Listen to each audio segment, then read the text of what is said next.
and welcome to another Saturday stream. I am, of course, your host, JoeMagician, and today we're going to be talking about, well, something I've sort of talked about quite a lot in different videos and come up in different places, but never had a really dedicated discussion just about them, and that is, of course, the primary antagonists of A Song of Ice and Fire, the guys that show up in the prologue, make Waymar eat shit, and then disappear for forever. That is, of course, the others, the White Walkers of the Woods. Side note, this is one of my favorite things. If you look at mentions of the others in the books, and particularly in interviews, George used to call them both. He would call them the others, or he would call them the White Walkers. The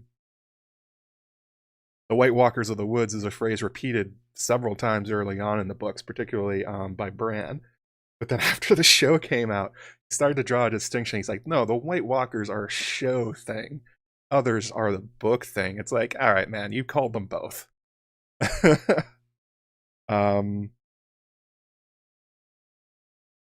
Lovely clarinet and bassoon music. I got corrected again about what instruments are actually in that song. I'll have to ask the guy one day. It's a German composer that I need to use. Hire an animator. Yeah, I'm not doing that.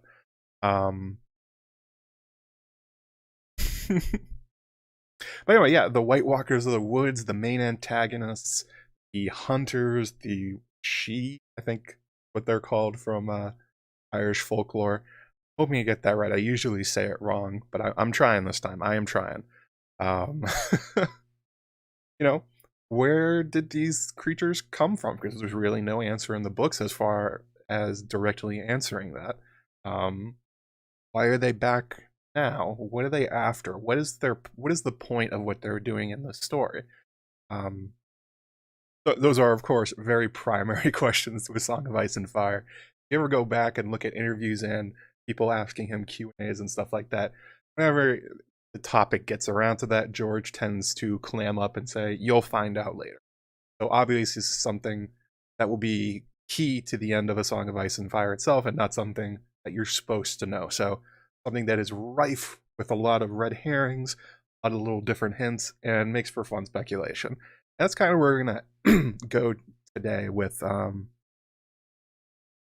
the topic of the others. There's a lot of questions than there are answers. Every week on Reddit, somebody posts their their grand theory of how they figured out the others. There's a million YouTube videos about it. Obviously, the show gave us one answer, so if you go with that one, it's a solved problem. But generally George tends to add more detail from what he told Dan and Dave. That's what we're going to go with today. We're going to talk about all those different things.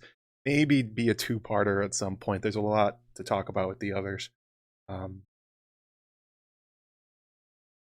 Yeah. Yeah, old Nan called them the White Walkers. And so does Bran, and so does Samwell. I think the World of Ice and Fire says it too. There's different names for them. I just found that particular thing funny reading them. I have a giant Word document of that a fellow mod made up of all the different things George has said in interviews and QAs and stuff like that. And it's very noticeable at a certain point that he starts like delineating the two of them. Interesting. Others just want to chill out. Wow. Certainly are chill.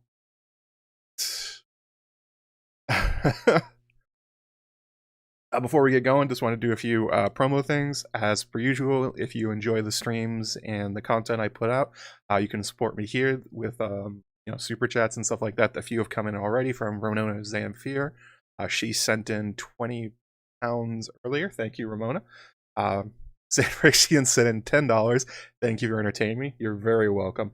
Actually, these last few streams have been basically just like, well, the Blackfire ones were literally just because Mallory asked for them. So that's why I did those. There was also Denny McKay. He sent in a PayPal. I don't think I have the PayPal in the description. If everybody wants it, I'll put it in the chat. The only difference is the cut. YouTube takes a big cut out of Super Chats. PayPal takes a smaller one, but it doesn't Up to you.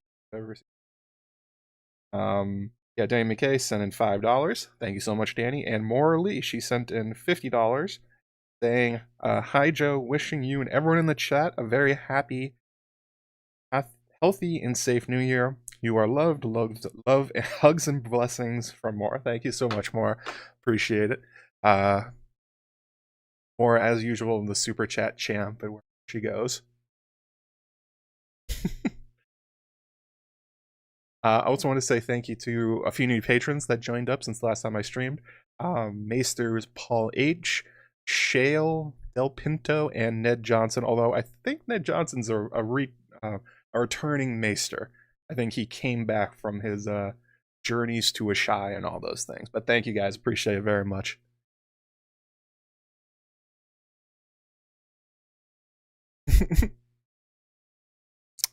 Jess B says, "I took it as George just means his White Walkers aren't the same as the show." Yeah, I think it's a shorthand for trying to essentially say that his are different, which they are. The show version is much more ice zombie, and we'll get into the differences here. That's going to be a big part of the stream. Talk about how George describes them, what his influences are, and maybe we'll just have a brief discussion about why the show ended up changing them, because George has commented on that too. Yes, PayPal link is in the description. Oh, there we go. Took care of it. So if you want to send in PayPal's, the links down there, go for it. Oh, thank you. Thank God Wolfman Zach is here. He asked a unusual question on Twitter about for this stream in particular. Yeah, we'll get into that one. Also on Patreon, I have the ongoing Dying of the Light read-through. Almost done with the book. I think we're on chapter 13 right now. I think there's only 15 or 16 chapters, relatively short. I actually haven't released the current one yet, because it was such a impactful chapter, basically, that I've been struggling to put my thoughts into words. I was actually in the patron Slack talking with Maester Mary about it, and I was just like, I think I need time. I need to like process what just happened here. Other ones, I mean, it was I had talked about a lot through the Dying of the Light read through episodes, that like there's a lot of setup and there's a lot of groundwork being put in for something, and you can't really tell what it is. And one of those things just happened, and it was a Martinian gut punch. Didn't see it coming. Hurt emotionally in ways I didn't think it would. Yeah, it's a surprisingly heartfelt moment, and something that's very hard for I'm trying to like put into words on how to make an episode out of. So that'll be coming soon, but yeah. We're gonna be doing that. So at $5 level on Patreon, you can get access to all of those features. Last Table Girl from Girls Gone Canon, Bookshelf Stub, aka the host of Maester Monthly. We had a reunion show for one of these things. Maester Mary appeared. Aziz from History of Westeros. I actually have to make sure that Lady Gwyn still has time, but she's supposed to come on for one of the episodes coming up. Yeah, if you want to check those out. But having a lot of fun with it, and surprisingly a good book. It's just, you can tell it's George's first book, is what I'll say about Dying of the Light, but a good read. And as usual, you guys want to slam that MF and like button. Last time we did a bunch of giveaways for shirts.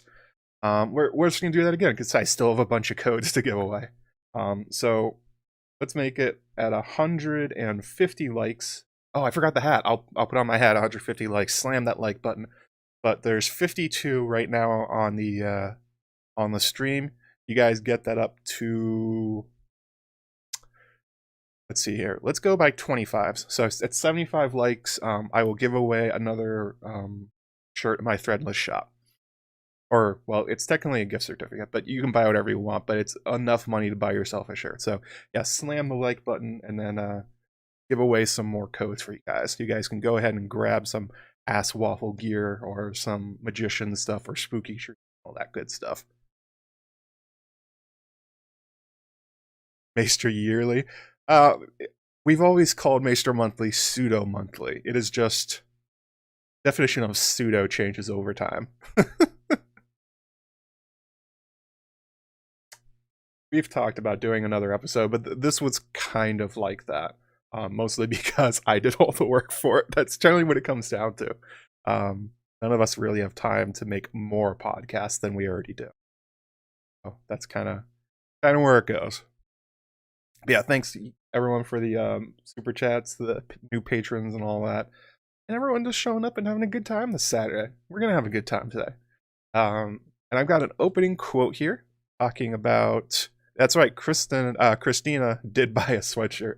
That is the weird thing about Threadless. I can see what you buy. The weirdest one was somebody bought a ASOIAF shirt, but made it like bright yellow. I was like, I didn't think I was going to see that one ever.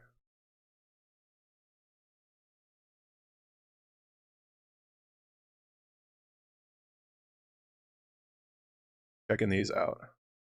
Yeah. Some of you guys have interesting tastes in what you want to what color t-shirts and stuff like that you want. Oh, and if you do buy from the Threadless shop, hang on a sec. There's a... Well, anyway, I'll talk about that later. There's a particular kind of shirt you should probably get that's way more comfortable than others. Mallory probably knows it. She's in the chat. Mallory, which kind of shirt should they be buying? The one that's actually comfortable. Oh, that's right. And there's also a sale on Threadless. $15. So you might be able to get, if you win a thing today, you may be able to get yourself a shirt and something else. That'd be a good time. Tri-blend. That's it. See, I knew she would know. She's the Threadless Whisperer. She has helped infinitely with getting that thing up and running and all that stuff working. Anyway, let's get back to the others, the White Walkers of the Woods, the main antagonists of Song of Ice and Fire, the looming doom for all of Westeros, more so than really anything else.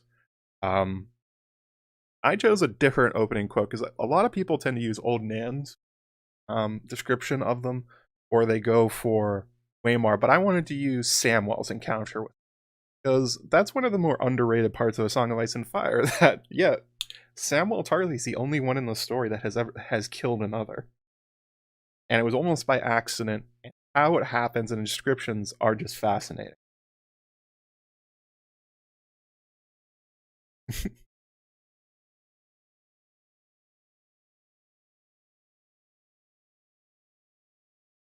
So here we go. The lower branches of the great green sentinel shed their burden of snow with a soft, wet plop.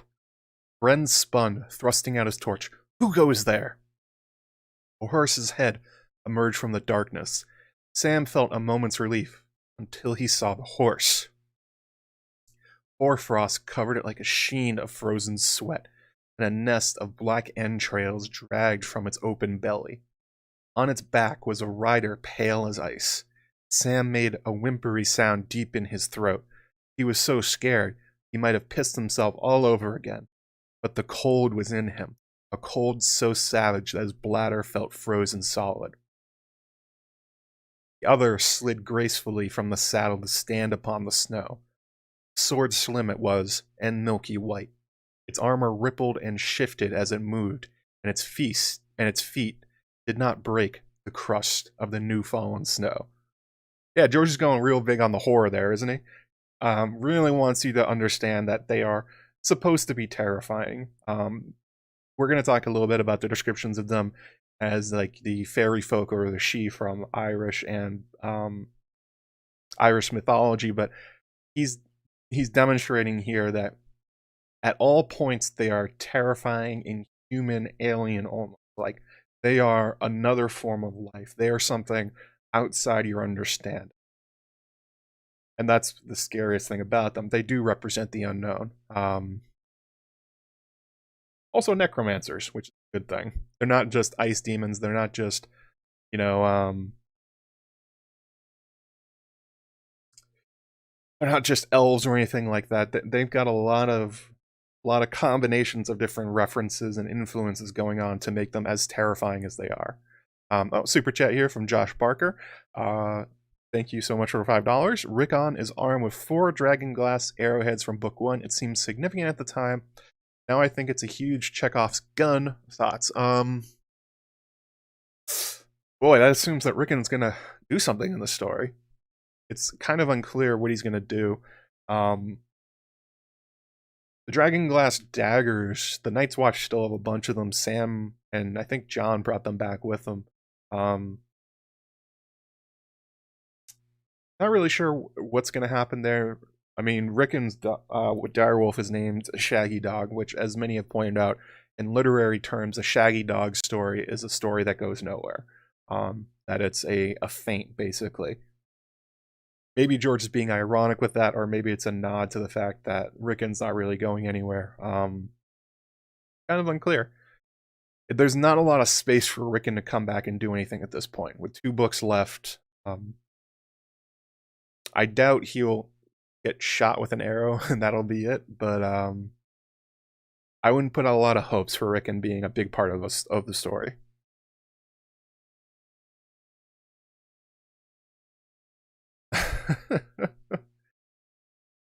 If anything, he's going to be a part of the Grand Northern Conspiracy as Wyman Manderly's claimant for the throne of Winterfell, basically. It's not that's not really him doing anything. That's just him being a part of the story, I guess.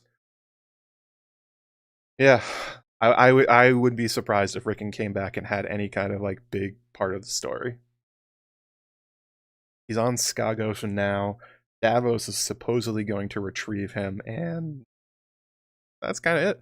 Last time we saw from him was from, I believe it was Ghost's Wolf Dreams, where he saw Shaggy Dog, through Shaggy Dog's eyes, killing and eating unicorn, I think? We'll see.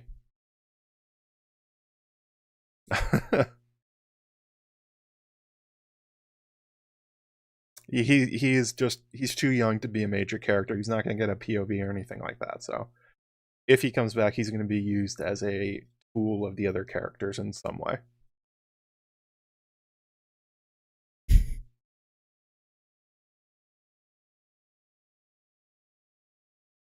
Rob made it John's seat. Well, yeah, the thing about wills is a little complicated. This is sort of a running theme in A Song of Ice and Fire. There's another famous will that one character wrote indicating that somebody else will rule and how succession will go, and then Cersei Lannister took that will shreds and said basically to Ned, enforce it, and he couldn't. So wills don't mean a lot. It's usually armies that have that decide who ends up there. Second, we're getting close to 75 likes, so keep slamming that like button, and at 75 we'll do a giveaway. I'll do a keyword this time. I did it wrong last time. Hope Rickon gets eaten by a dragon. Hey, maybe. A lot of dragons. Maybe some undead dragons to come. So when we talk about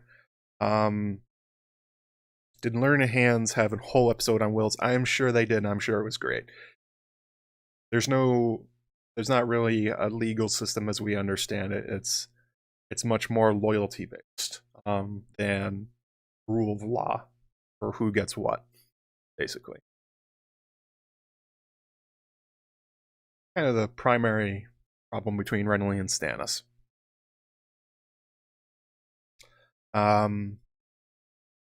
Oh, there we go. All right, so let's.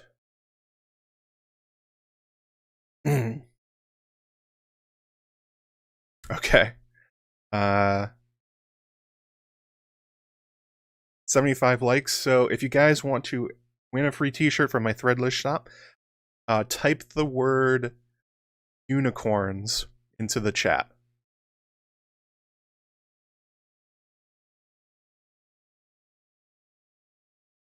That will enter you to win yourself a free code.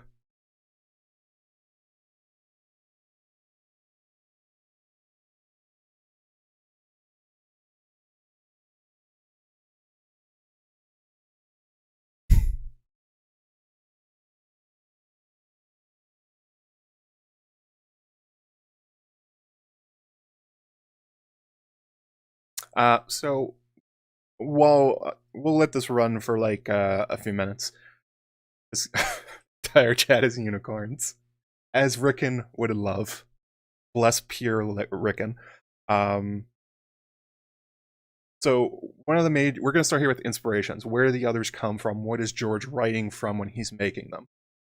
So the first one is very, very much Lord of the Rings, and there's two different sort of influence he's using here.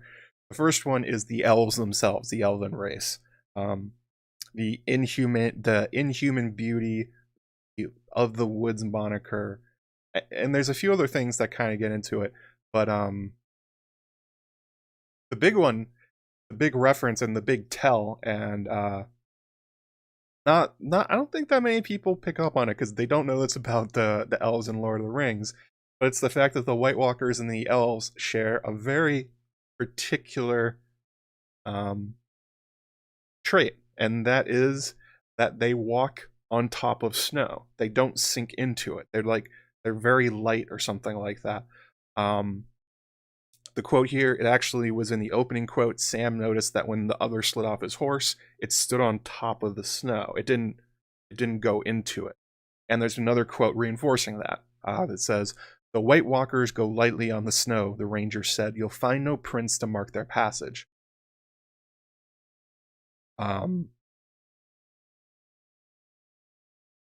Yeah, they don't weigh anything, but they also have mass. It's complicated, but that's basically it. And then if you look at from Lord of the Rings, the quote is kind of hard to parse, but basically it means the same thing. Slowly they moved off and were soon toiling heavily. Places the snow was breast high, and often Boromir seemed to be swimming or burrowing with great arms rather than walking. Legolas watched them for a while with a smile upon his lips, and then he turned to the others. "The strongest must seek a way, you say, but I say, let the plowman plow and choose an otter for swimming, and for running light over grass and leaf or over snow, an elf." With that he sprang forth nimbly, and then Frodo noticed, as if for the first time, though he had long known it, that the elf had no boots and wore only light shoes, as he always did, and his feet made little imprint on the snow. "Farewell," he said to Gandalf, "I go to find the sun." Then swift as a runner over firm sand he shot away, and quickly overtaking the toiling men, with the wave of his hand he passed them and sped into the distance and vanished round the rocky turn. So that's basically the same thing here, that George is making a reference for his fellow Lord of the Rings fans, that he's saying that there is a connection here between the elves and the White Walkers and the others, whichever one we end up calling them during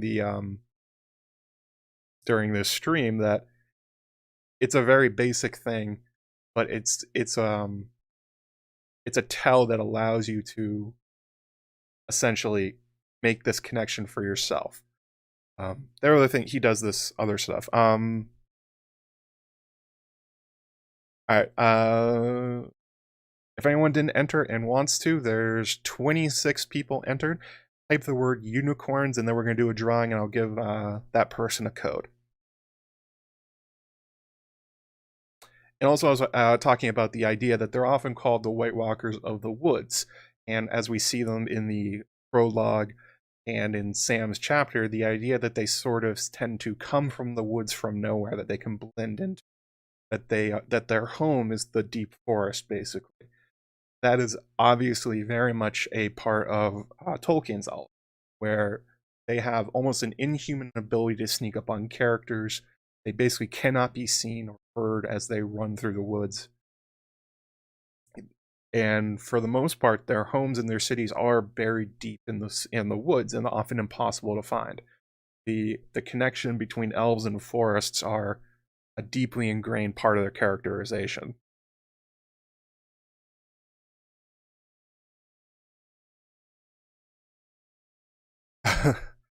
They're not necessarily light, they just freeze it to make more dense. Could be. That was another fun thing about going back and reading a bunch of quotes about the others and the White Walkers. George's response to these things is very often a don't worry about trying to understand it. There's no point. It just happens because I want it to. It's fantasy. But yeah, that would make sense for like literally how they do it.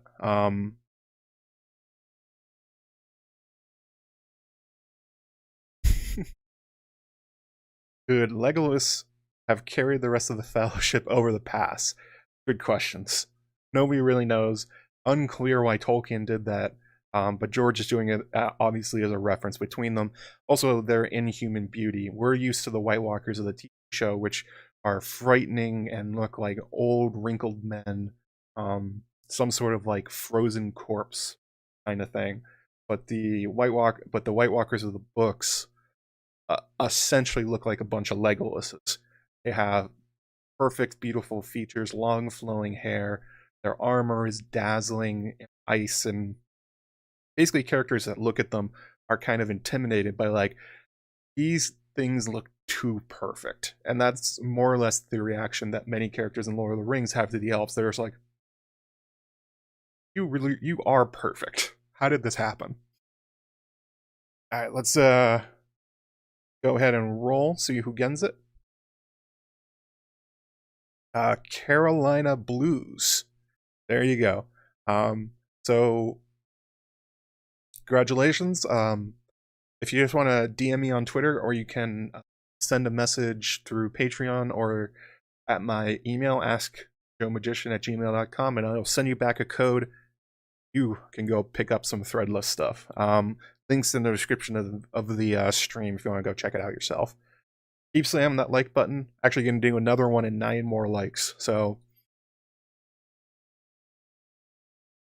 one important thing to mention here is that this is not meant as a direct comparison. The others are not elves from Lord of the Rings, but George has kind of taken parts of them and integrated them. It's a if you kind of pull them apart, you can sort of see all the different inspirations and how he mashed them all up into his own creation.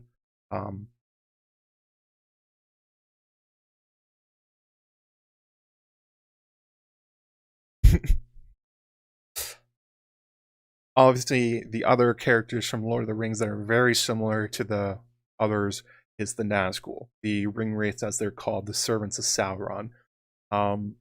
One thing that they definitely have in common is their uncertain origins.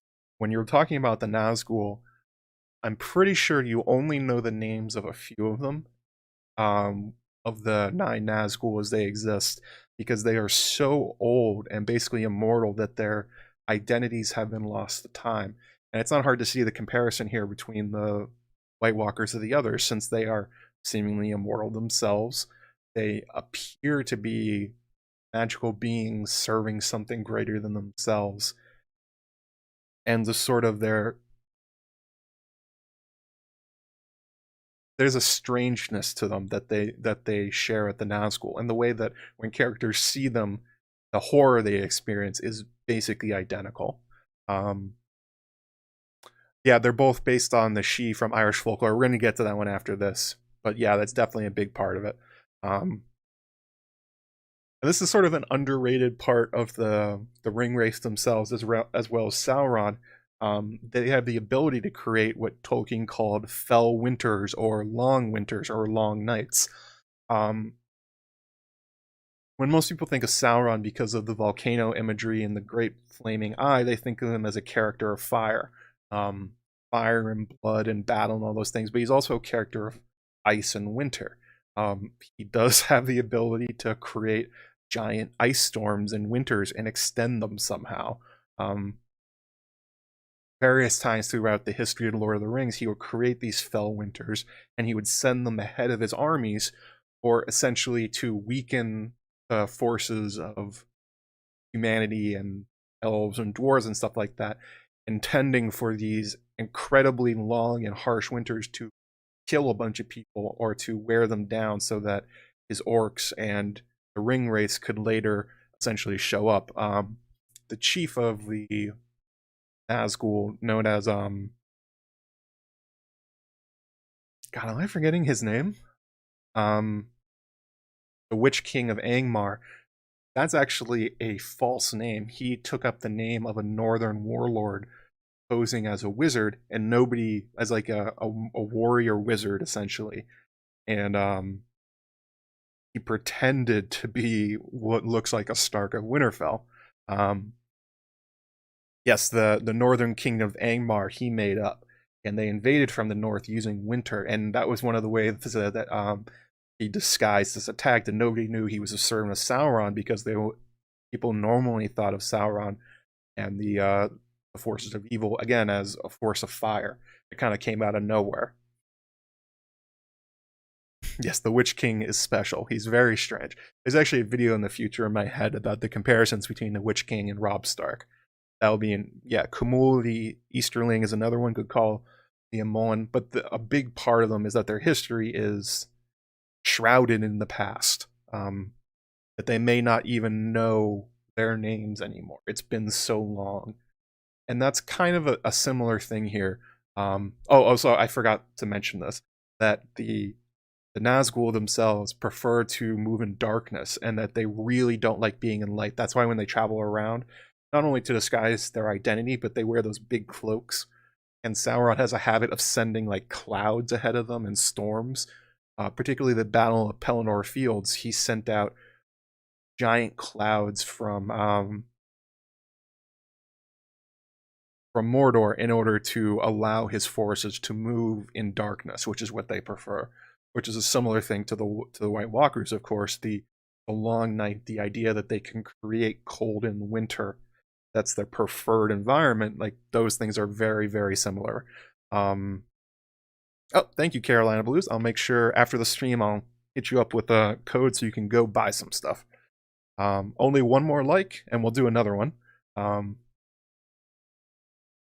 The other thing that really draws them together that's very similar is the idea that the White Walkers and the Nazgul are not dead. They're not undead either. They're something else. They've been stretched out to live basically forever, but they are not creatures returned from death. George has made that comparison several times when people say, well, they're necromancers. Like, aren't they undead themselves? And he sort of waffles and says no. And I think that's kind of what he's referencing here. The idea of the Nazgul, that their rings of power sustain them, but their lives have stretched out so long that they've like entered another stage of life.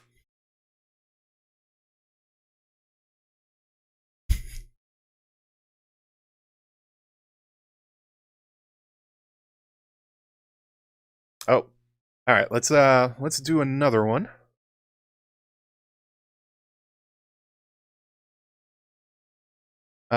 We'll use the same one. We'll use the same word. So if you have not entered, just type the word unicorns, and you will be eligible to answer. Eligible to win a code to my Threadless shop. So there you go. Type unicorns into the chat. And there's obviously another strange connection between them, and that is sort of the idea that both of them share this invisibility, that when we see them enter the story in the opening prologue, the White Walkers have the ability to blend into the forest, and they have some kind of like camouflage armor, like Solid Snake or something like that from Metal Gear Solid 2, with his I forget the name of it, but you could put on like active camo or whatever that made you invisible. The White Walkers have that ability. They can hide themselves effectively basically whenever they want.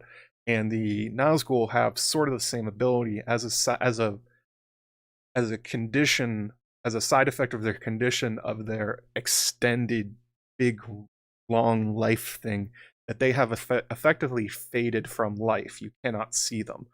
Obviously they still wear armor and they have swords, and sometimes they wear crowns, so you can see the things they wear. But if they took off everything, you would not be able to see them. And it's kind of a similar thing here, the invisibility between them.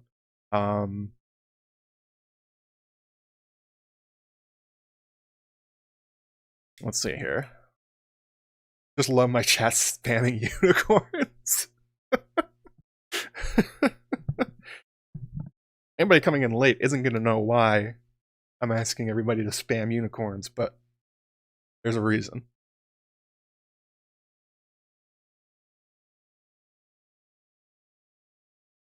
All right, we'll give it, so it's 249. At 251, I'll give it away. We will roll any stragglers, type unicorns if you want to be entered to win a shirt from my third list shop. And there's sort of another connection here that's less talked about, but it's definitely something of the Tolkien universe, is that there's not really the sense of the undead like wights like we see them in A Song of Ice and Fire, but there is the idea of lingering spirits. They're sometimes called lingerers, or they're called houseless. They're essentially spirits of elves and other like magical creatures that stick around in the real world, but are not effectively undead. It's a little complicated. It's kind of like how Gandalf is not a human, but he's a angel, and but his appearance as an old man is not what he actually looks like. There's like a second world where he exists in, and in that he looks like an angel, but in the physical reality he looks like an old man. It's kind of like that. It doesn't make a lot of sense because this is a reference to what others in the chat have been talking about earlier, to the Shi or the fairy folk and stuff like that. But that's more or less what the Nazgul are. They are sort of like, they have gone mostly to this other realm, and that seems to be something similar to what's going on with the White Walkers, that these ice bodies they have are kind of like an embodiment of something else, that there's a magical thing behind them that is creating these bodies. Like in particular, Sauron in Lord of the Rings and The Hobbit is called the Necromancer a few times, not because he's actually calling things back from the dead or he's creating the undead servants himself, but because he has the ability to commune with these spirits and they like him for some reason.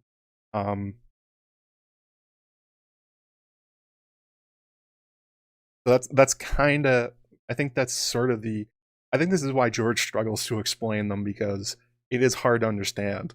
Like, what is the difference between a houseless or lingering spirit of somebody and a wight and the actual undead? Hard to parse, mostly because they're built, but that makes it difficult. All right, so here we go. 151 or 251. Roll it. Nikki Cha. Congratulations. Same thing as the previous winner. If you want to send me a DM on Twitter, or you want to send it through Patreon, or if you want to email me at AskJoeMagician@gmail.com, I will send you back a code, and you will be able to pick up something from my shop. So next one at 125. Remember, 150, we're going full Gandalf mode. So keep slamming that like button. So there's a lot of Lord of the Rings in the White Walkers. The major inspiration is actually something that comes up quite a bit when you talk about them, and that is the kind of the Gaelic concept of characters or mythical beings called Shi. It's actually spelled Sidhe. People like myself who have seen that word in the past pronounce it Sidhe, but it's pronounced Shi basically. And the reason, I mean, people make the connections on their own just from reading the book, but there's a definite quote, and this is from one of the artists George was talking to, who was trying to draw them, and they asked him, like, what are these things supposed to look like?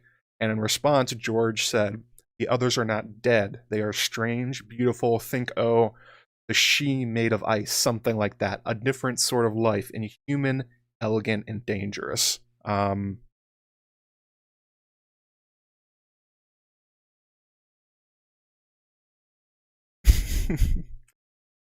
that's sort of what we're getting here too. The Shi are also present in many other fantasy stories, especially those based around the British Isles.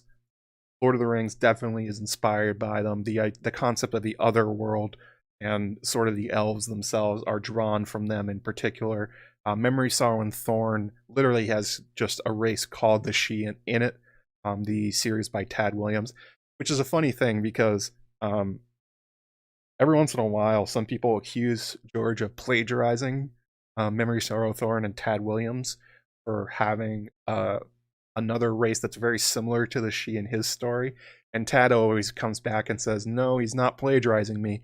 We're both borrowing from the same thing. And what does he mean by that? Like, it seems like the connections are pretty clear. It's because they're both drawing from Tolkien's example, who was drawing from the real life folklore and mythology. So no, they're not plagiarizing each other. All of them are borrowing heavily from this folklore.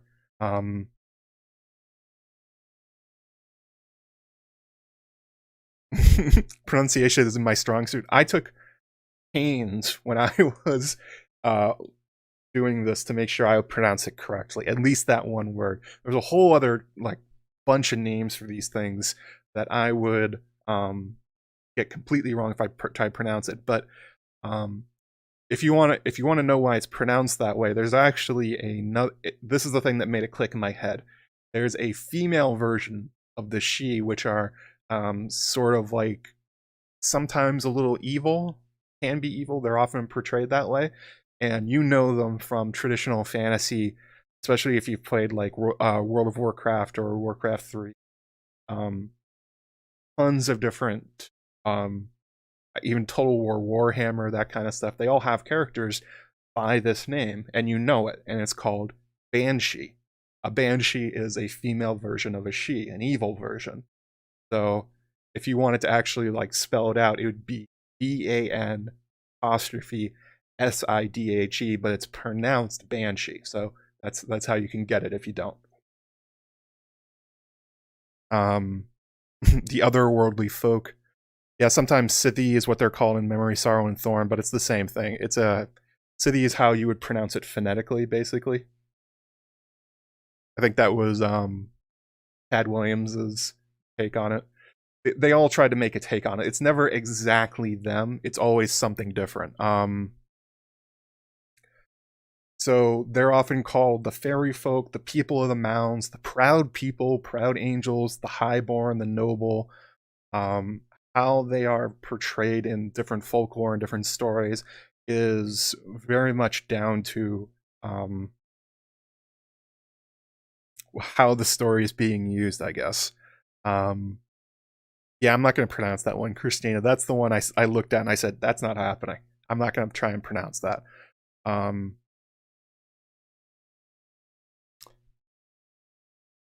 So they're, like I said, they're a very popular folklore topic. They're very common inspirations for evil races or otherworldly races or things like Fey realms or fairies. Like if you've read King Killer Chronicles by Pat Rothfuss, he literally does have the other world of the fairies in there. That's a big part of his story. So it's very, very common in popular fantasy to borrow from them liberally the stories of these things. So basically what they have is they are otherworldly, long-lasting magical beings that live in this like other world which is connected to ours at certain places and times of the year, but isn't ours, but kind of looks like it. There tend to be kind of weak points in the physical realm that we live in, where the Shi can come through at certain times. These tend to be like hawthorn trees. They call them fairy mounds, fairy circles. You see like a ring of flowers in the ground. And there's particular times of the year when they can apparently come through. This is the origin of things like, you know, Halloween and all those other kind of things. These are all concepts borrowed from this, or have been turned into other things over time. The idea of a spirit night, when the reality breaks down between the real world and the other magical fairy realm, as it were.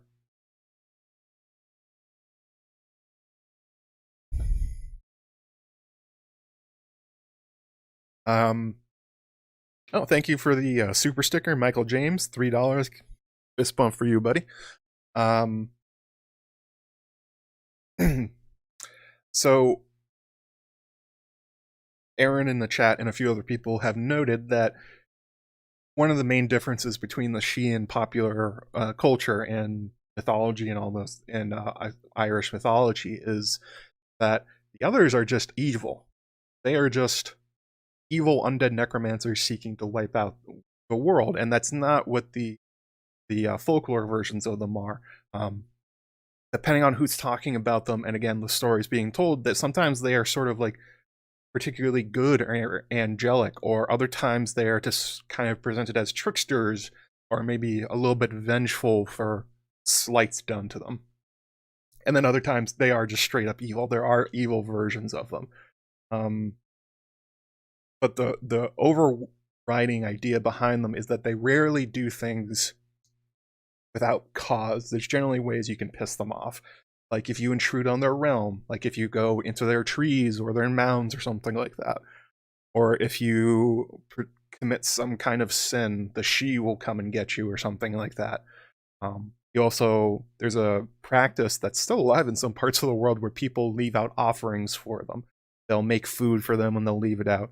Honestly, not that far from the idea of leaving like milk and cookies out for Santa, kind of a similar idea.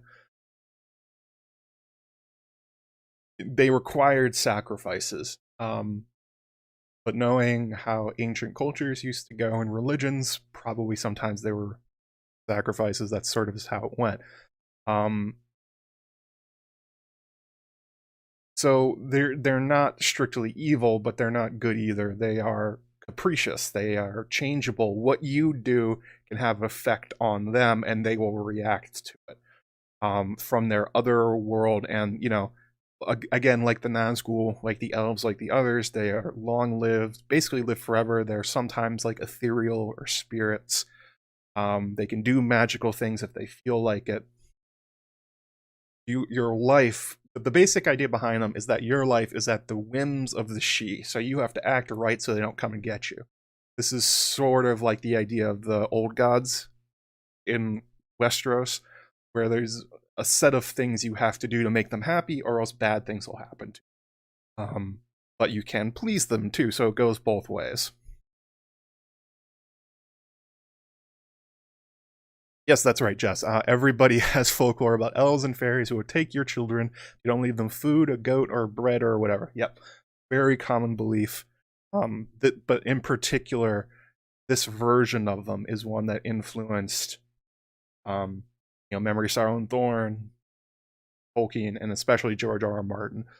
He makes in that quote, he makes the connection literal. That is what he's thinking about. Kept balances, sort of.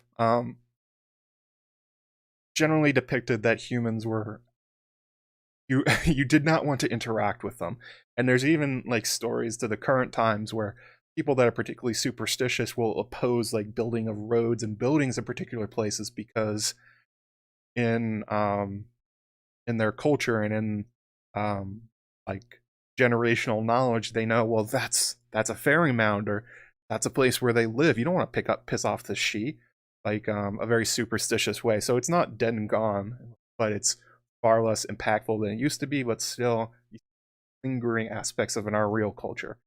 So what George did, which is again what Tolkien did and what Tad Williams did, is he made a take on them, and he took a decidedly evil version of them.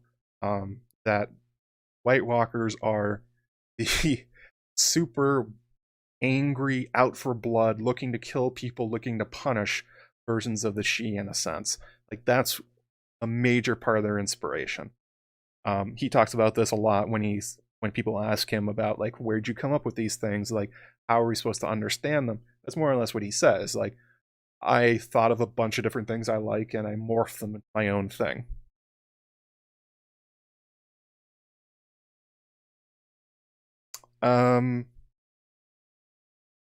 Aaron says, I don't really think people think morally correct behavior kept the she away. More capricious, like don't walk. Yes, there's different stories, and there's particular something I was going to talk about in a little bit, where there's like a version similar to them, where they could act like sinner, like punishing sinners, like the spirits coming to, but it wasn't like, okay, so there's an idea in Christianity and quite a few other religions, that if you do something wrong, God is going to come down and punish you for it. The Shi were much more toned down. They weren't watching all of your life. If you if you committed a crime in your village, they weren't going to come to get you. There were particular things you could do to piss them off in particular, like superstitions about things you should not do. So there is a differentiation there. They were not watching at all times. They were not looking over all behavior, but there were particular things that would get you on their radar, and you didn't want to be on their radar. Yes, good point, Aaron.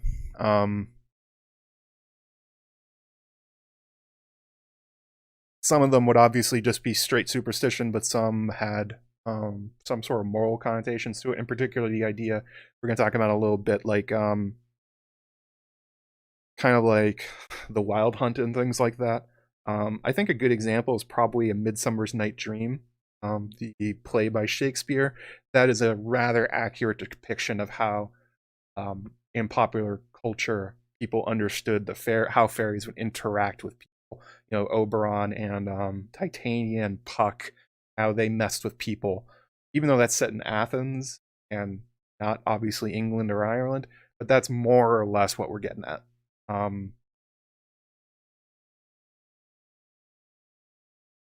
relatively contemporary to the times when people believed in them a lot more. So, Midsummer's Night Dream, always a good time. I would ride a giant ice spider. Oh, yeah. Who wouldn't? Giant ice spiders sound fun. So that's one part of them. Let's talk about their first entrance in the story. So that's where George is coming from, what he's borrowing from, what his inspirations were. How did he use them? So they take their first entrance into the story in the prologue, obviously. I've talked about the prologue a lot. We start with the three rangers who are going through the haunted forest looking for some raiders that have been spotted. They end up getting caught, and Waymar Royce in particular ends up dueling the White Walkers in a very well, maybe dueling may be a strong way of saying it.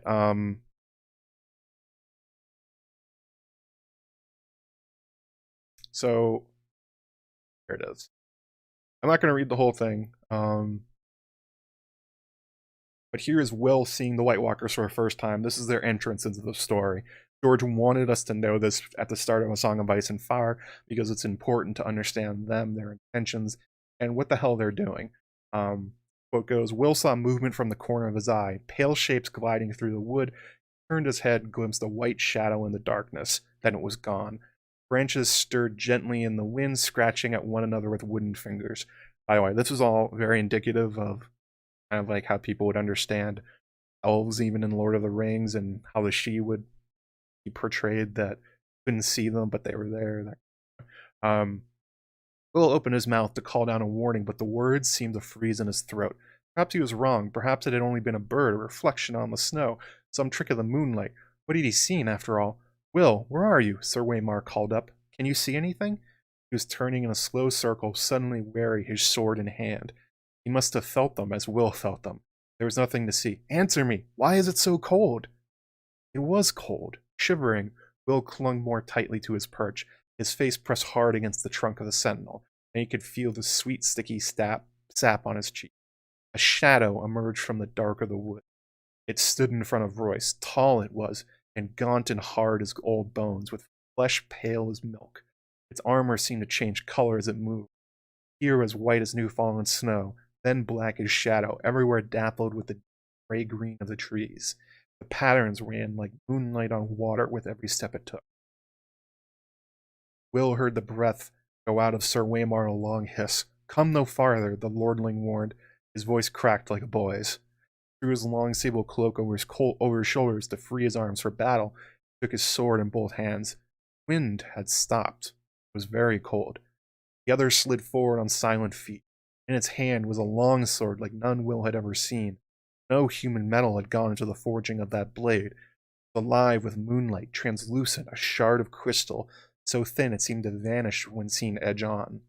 There was a faint blue shimmer to the thing, a ghost light that played around its edges. Somehow, Will knew it was sharper than any razor. So there's a few things to pull apart from this.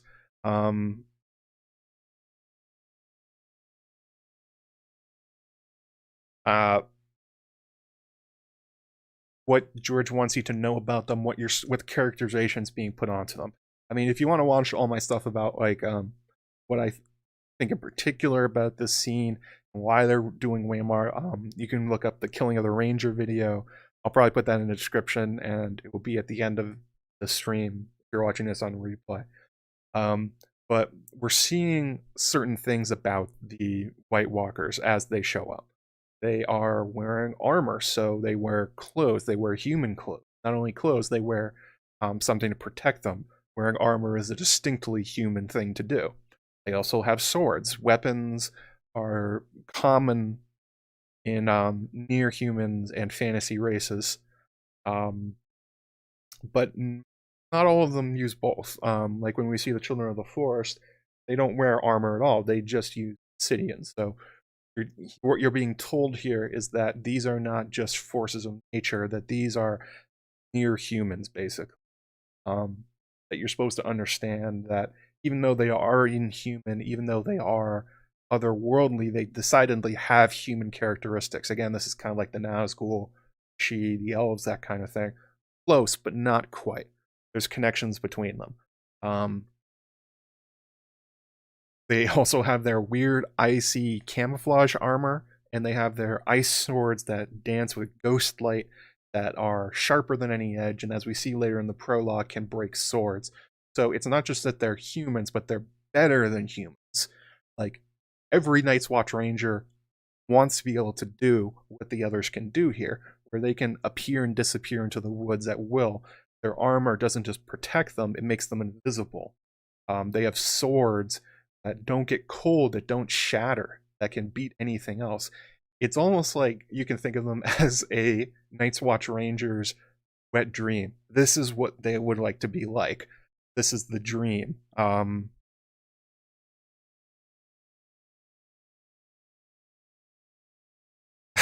Thank you guys for the compliments about Killing of the Ranger. It is a favorite of mine too. That is a good one.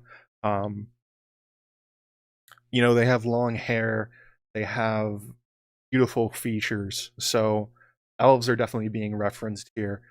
And that's sort of the relationship between the elves in Lord of the Rings and humans, is that the elves are sort of like super better humans. They live forever, they have things that humans don't have. Many human characters use elven forged armor and blades because it's better than their own. It's supposed to create the idea that, again, it's similar. They're better than Waymar. They have things he would want, and there's a few other bits of characterization to pull apart from this. For instance, that they know what a duel is. When you look at what's happening, the one White Walker walks up and stands there to essentially challenge Waymar to a duel, which Waymar accepts, and the two of them start fighting. But it's important to realize that there are others behind it. There are more that are there. Let me see here. Let me grab this. They emerged silently from the shadows, twins to the first. 3 of them, 4, 5. Sir Waymar may have felt the cold that came with them, but he never saw them, never heard them. Will had to call out. It was his duty, and his death if they did. He shivered, hugged the tree, and kept the silence. So not only is there the one that's fighting Waymar, but there's a whole bunch of them that also showed up, and they're watching. They're not, this isn't a, you know, this isn't just like an animal attacking. This isn't a hunter taking its prey because it needs to eat, something like that. They understand that there's something going on here, some kind of ritual, some sense of culture that that you don't particularly get. Like, if this was just a, what am I trying to draw on? If the others were just killing forces of nature, they wouldn't bother. They would just walk up, kill Waymar, and keep moving. But there's something else being done here that they understand that the others understand they should stand back and they should just watch and not take part. That's important characterization about them. They have a common idea of culture with humans, basically. That when two guys are dueling, you stand back and watch. Yes, that's a better way to put it. Just B says, I love that the White Walkers still abide by honorable combat. Yes, they know what honor and combat are, instead of just killing.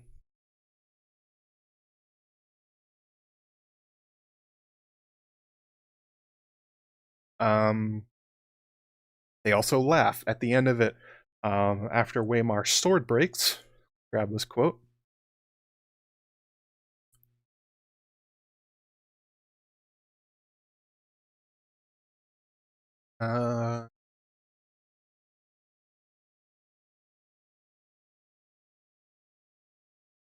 The other said something in a language that Will did not know. His voice was like the cracking of ice on a winter lake, and the words were mocking. So this is after he misses a parry and the other cuts him. The other essentially turns back and says something to the others, essentially going like, "Hey, take a look at this dumbass," or, I mean, I have a different idea about exactly what's being said here, especially with the idea that they look at the sword and a whole bunch of stuff going on that parallels later. But, you know, again, this is a duel. It understands the culture behind it. And then there's obviously the descriptions that, that they come from the woods. They have the ability to blend in with them perfectly. They're called the White Walkers of the woods. So you can sort of say that the characterization between them and the haunted forest are basically one and the same. Everything George says about them compares to the other. That they can blend in perfectly. They can move around the forest as if it is them, that they are a part of it, that they are almost like a personification of it. That stuff comes pretty clearly from the text. Important characterization for them. Again, this is the first impression. This is what George wants you to know about them. And then, of course, there's the necromancy aspects, that before the duel starts, that the Night's Watch Rangers were chasing a bunch of raiders who Will says had died and frozen to death. When they show up to investigate, which is the trap for Waymar, basically, the bodies have gotten up and moved and ran away. And actually, at the end of the chapter itself, after Waymar dies, he is raised into undeath by the White Walkers and kills Will. Basically, Garrett's the only one that escapes. So they're given ice powers. They're given basically invisibility, basically being one with the forest and nature. That they are kind of a personification of nature, which again molds back into the idea of the She, that they are much closer to the natural world than humans are, and then that they have the ability to command the undead. They can create zombies. They're kind of like weird spirit like that. Something not from this world, but from the other one. Other world. And there's a lot of similarities here. I talked about this a little bit earlier in response to Aaron, but there's a lot of similarities to what we're seeing here and the concept of the wild hunt. Those of you that know The Witcher may recognize the concept of the wild hunt, but this, again, like the She, depictions of it in popular culture come from a real reality. The wild hunt is a consistent theme across Northern and Western Europe. It's the idea where it definitely changes from locality to locality and from tradition to tradition, but the basics behind it is that at certain times of the year, or after certain triggers of human behavior, a whole bunch of spirits of the dead or the undead, or sometimes gods and things like that, will show up and rampage through the night, and hunt some person or thing, kind of like an army of spirits seen running through the forest.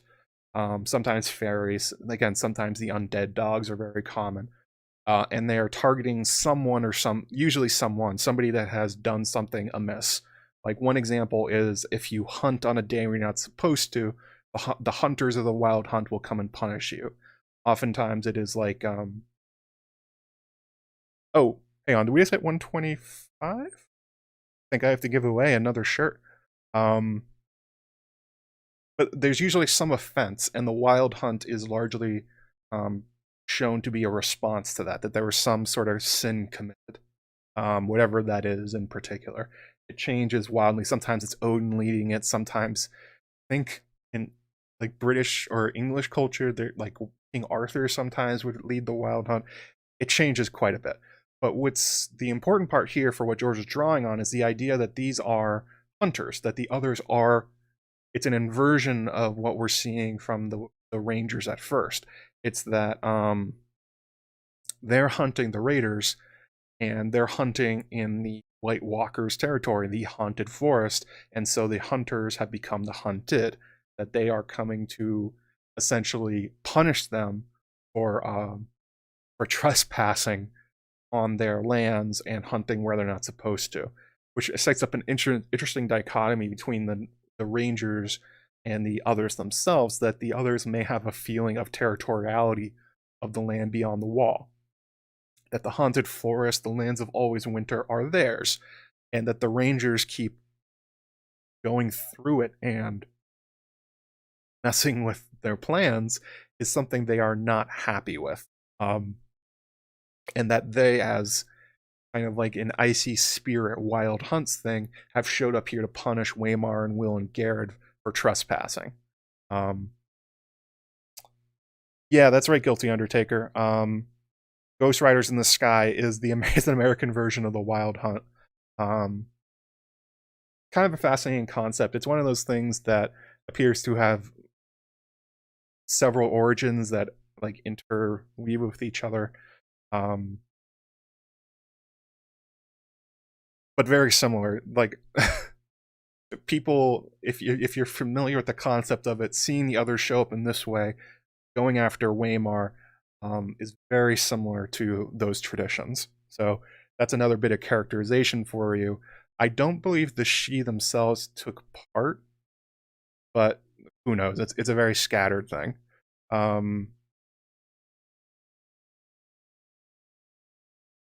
Also took children and magical beings. Yeah, the targets would change wildly. There's a lot of different traditions, so I'm just giving you a basic overview of the concept. There's a whole bunch of different details and traditions to go into. Oh yeah, by the way, we hit 125 likes, so we're going to give away another shirt at my Threadless shop. So again, type the word unicorns if you haven't already. And it's 322 right now, so at 325 I'll pick a winner and you guys will be able to get your own ass waffle gear.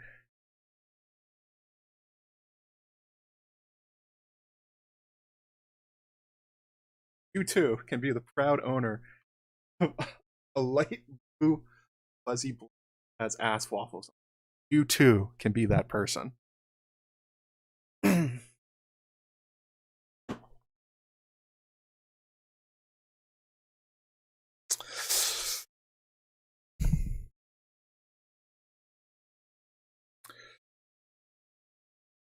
I'm also not going to pretend to be an expert on the Sidhe and the different traditions here. There are definitely people that know way more about it than I do.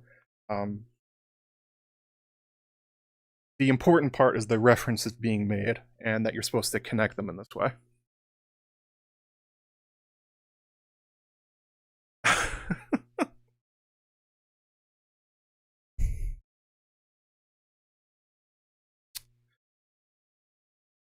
So in the Killing of the Ranger video, I talk about how perhaps they're looking for John. There's particular aspects of Waymar that they look at before they duel him, and that there's connections between them, but particularly they look at his sword. He raises his sword and says, come dance with me then.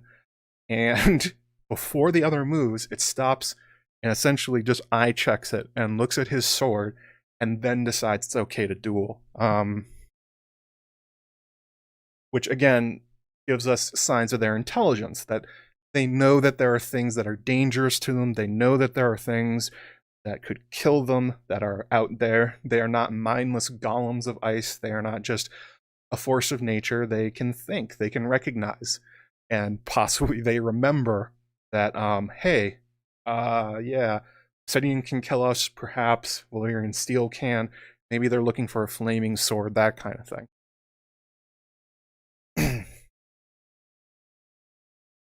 But more signs of intelligence, a sense of history to them. The idea that they remember history is an important part for the others. And then, of course, the drastic change from this duel with Waymar. A second. It's going to flip this baby around.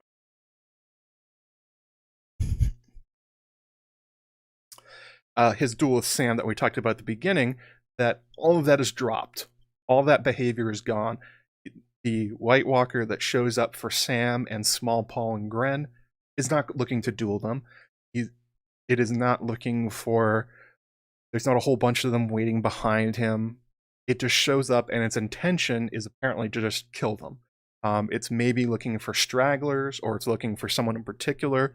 I've said in the past that everywhere the White Walkers have attacked has been where Jon has just been, or attacking characters that look like him, so that's something to keep in mind.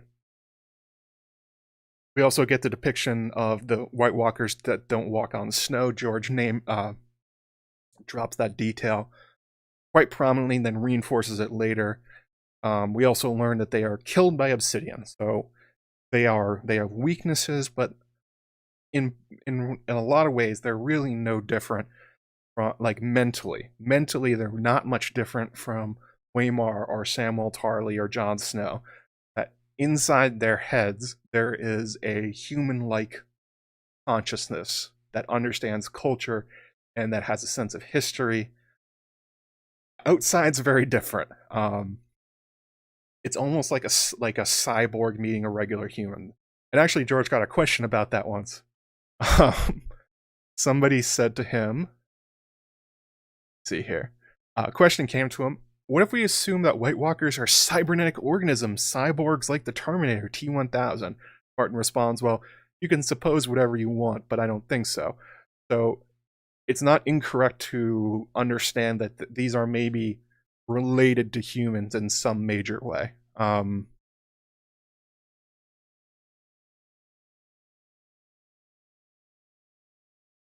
All right, let's go ahead and pick a winner for more unicorn, more shirts from my shop. Matthew Mayer, congratulations, Matthew. Make sure you send me a message on Twitter. You can DM me, or you can send it through Patreon, or you can send me an email at askjoemagician@gmail.com. Just say who you are, and I will send you back a code so you can pick up something from my Threadless shop. So, nice job, buddy.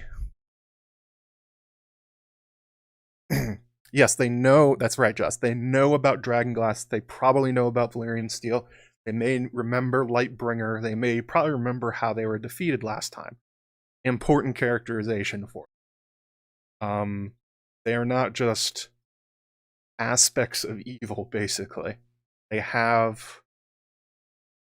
Between the ears, they're not that different from who they're hunting.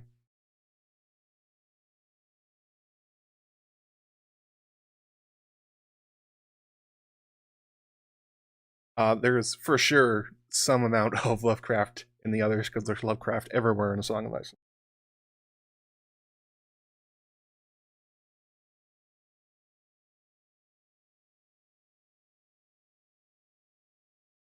Oh, that's a cool story, JT Soul. Yeah, there's still places like that. People remember the fairy mounds and wild hunt locations, all these other kind of things. It was a way of interacting with nature, by spicing up your life a little bit.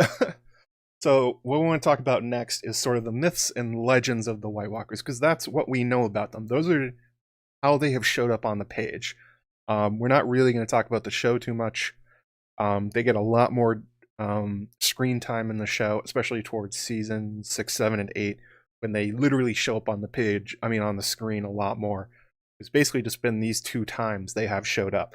Although the implication from George, and this is important to remember, the idea that they can hide basically anywhere as long as they're not riding their horses means that they can and probably are in a lot of chapters, but just not seen. Anywhere that there's a weird cold when somebody's walking through the haunted forest, a ranger talking about it, there's a sense that they could and may be anywhere beyond the wall. So it's kind of a fun thing to go back and read through, much in the same way that people look for depictions of mists and what is it?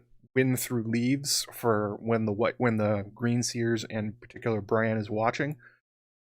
Weird cold spots or eerie feelings from characters are probably indicating that the White Walkers are quite close.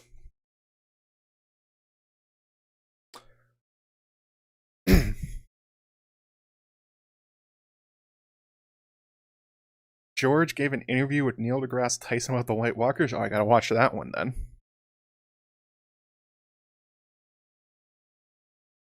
So there's a few different versions that of direct characterization we get from the books.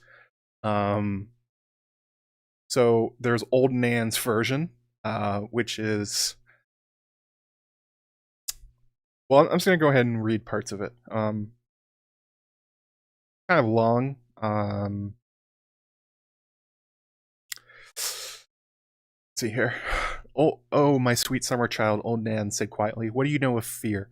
Fear is for the winter, my little lord, where the snow falls 100 feet deep and the ice wind comes howling out of the north.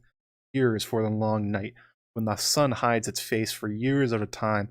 Little children are born and live and die, all in darkness, while the dire wolves grow gaunt and hungry, and the White Walkers move through the woods. You mean the others? Bran said querulously. The others, Old Nan agreed. Thousands and thousands of years ago, a winter fell that was cold and hard, and endless beyond all memory of man.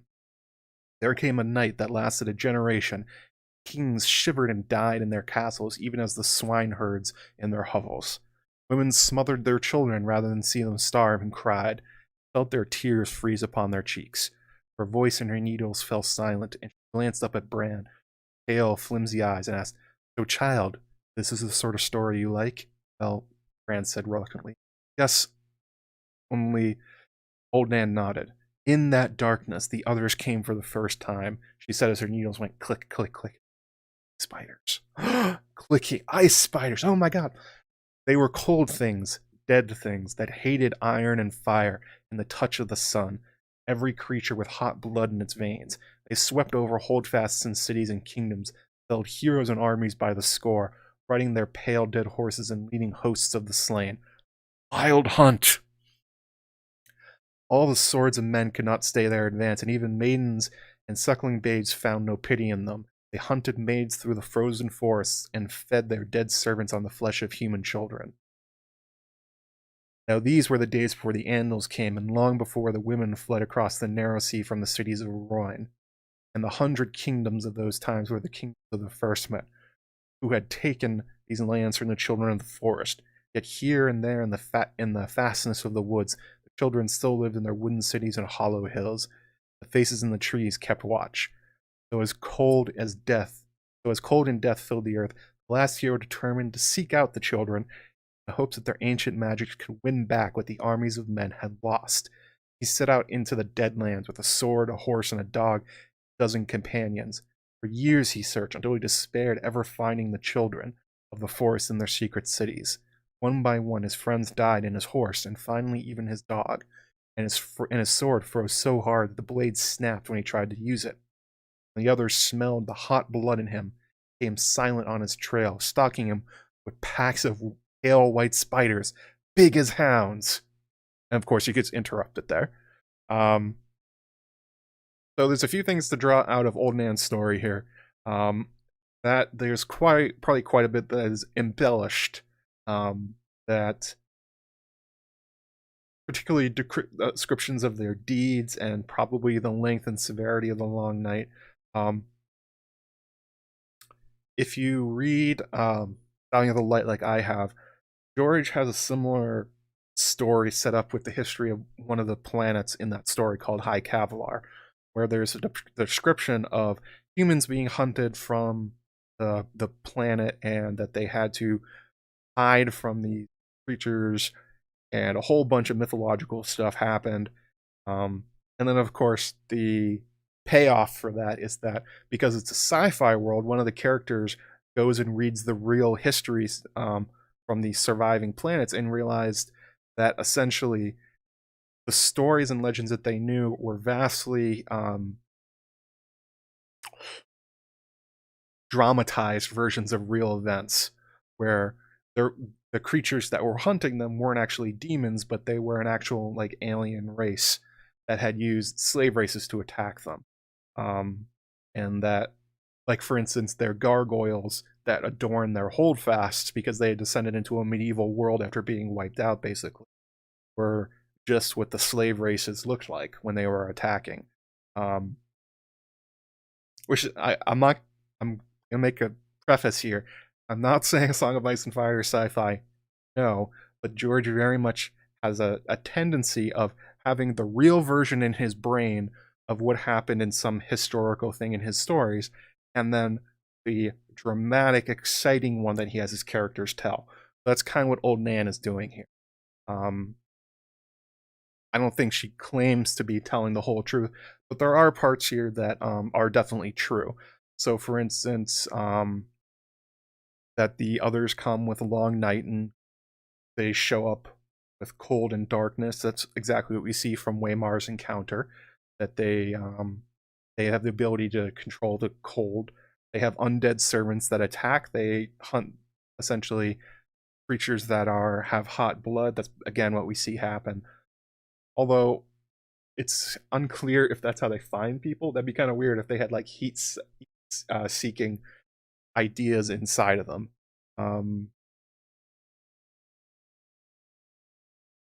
That they felled heroes and armies by a score. We saw that where they walked over a raiding party and Rangers of the Night's Watch like they weren't there. So there's an advantage they had over humans. All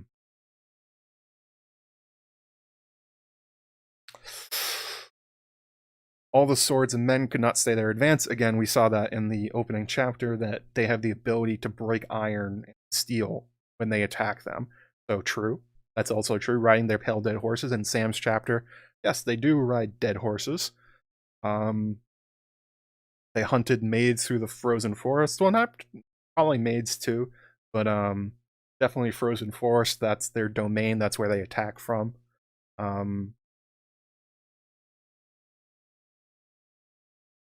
No, Storm's End is not a spaceship. A Song of Ice and Fire is not a sci-fi world that has fallen from high technology. It's Georgia likes writing about fallen societies. Sometimes they're sci-fi and sometimes. But anyway, the only part that's really off the walls that seems like a gross exaggeration is probably the length of the long night, severity of the winter itself, but also the idea that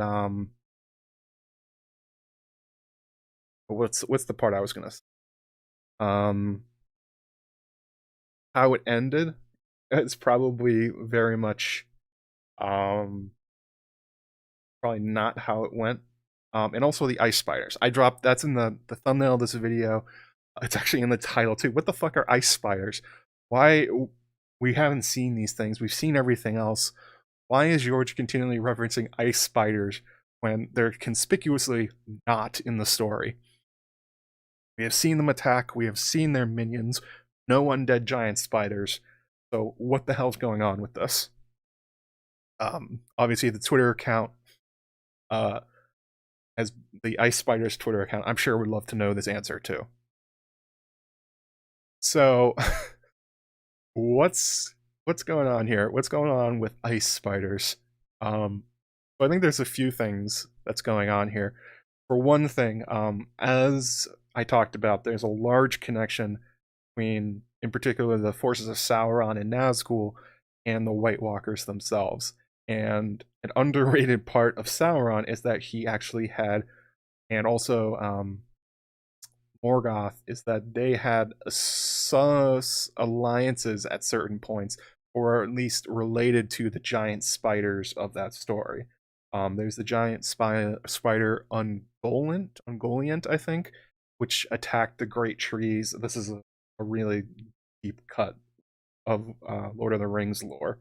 But Morgoth used a giant spider to essentially try to steal the light of creation. Yeah, that's a thing that happened. And then there's also, of course, Shalob that we've seen, that you see in the main story, is the giant spider itself.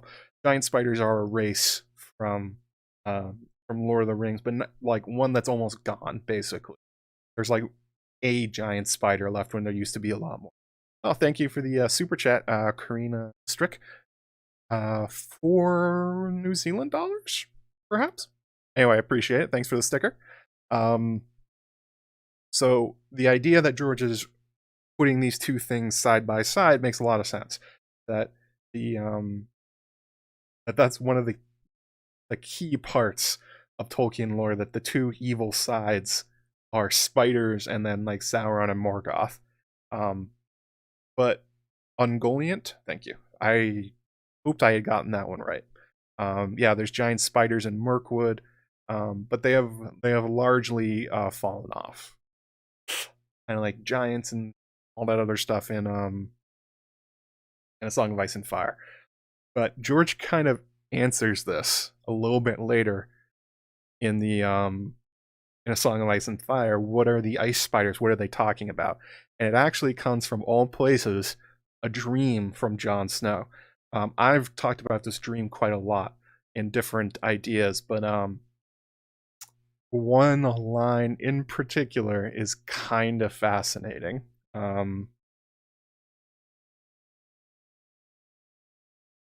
Actually, and this is a question that I got from Grey Waste Tim. One mystery is what exactly would be done with the sheep Craster left for the White Walkers. We didn't have sons to sacrifice. If ice spiders are real, are a natural fauna of the far north rather than undead creatures, maybe the sheep were used to feed them living creatures like that would need some kind of prey to eat. So that, Grey Waste Tim is trying to essentially solve the idea of why did they accept the sheep from Craster. That's one idea. I have a different take on it, but hang on a second. Let me pull the quote. Because he mentions this a lot of times. Sam brings it up. The World of Ice and Fire brings it up. What ice spiders? What the hell are they?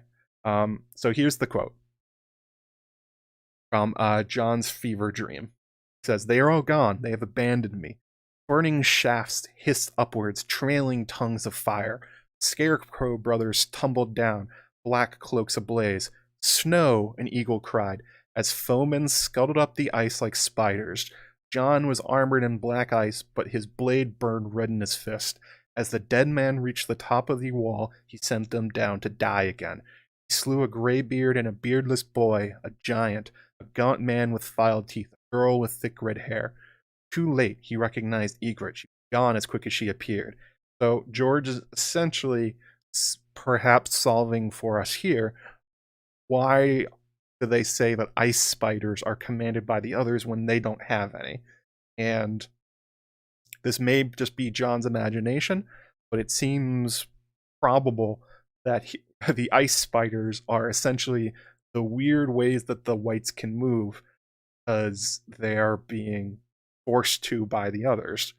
That the way that they crawl up the ice hand over hand without having to use gear. Or there's even like people remember the scene from World War Z when they like made a giant pile and they climbed on top of each other to the top.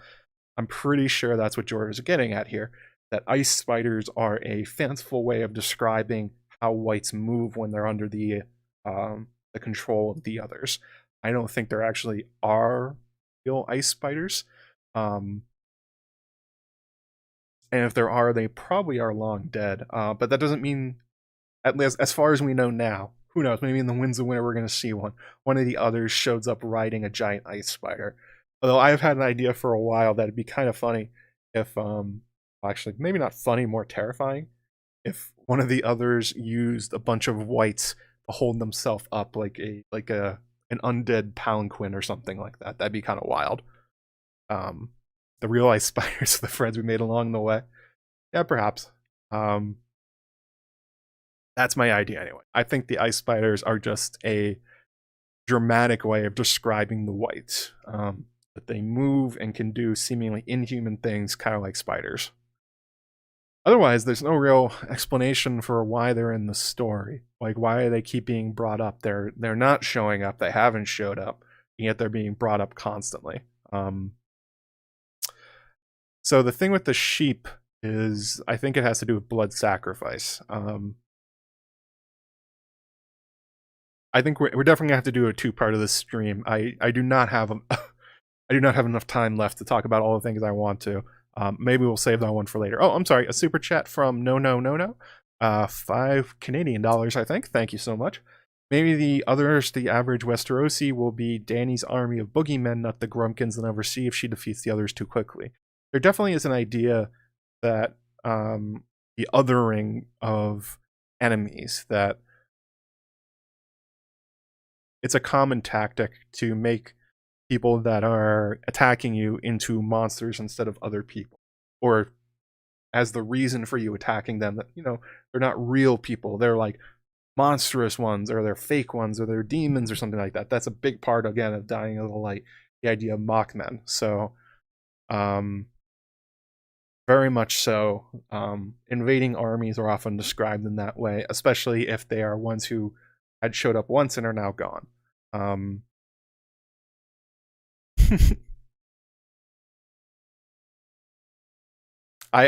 sorry. I didn't describe the ice spider thing very well.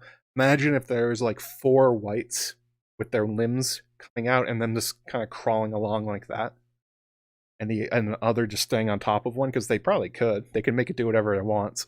That's kind of what I think is going on there. No ice spiders. I'm making that hot take. They don't exist. They're just fanciful descriptions of how the whites can attack and do attack. Like if they're climbing up walls of castles, or they're like jumping off roofs and stuff like that, that they look like ice spiders.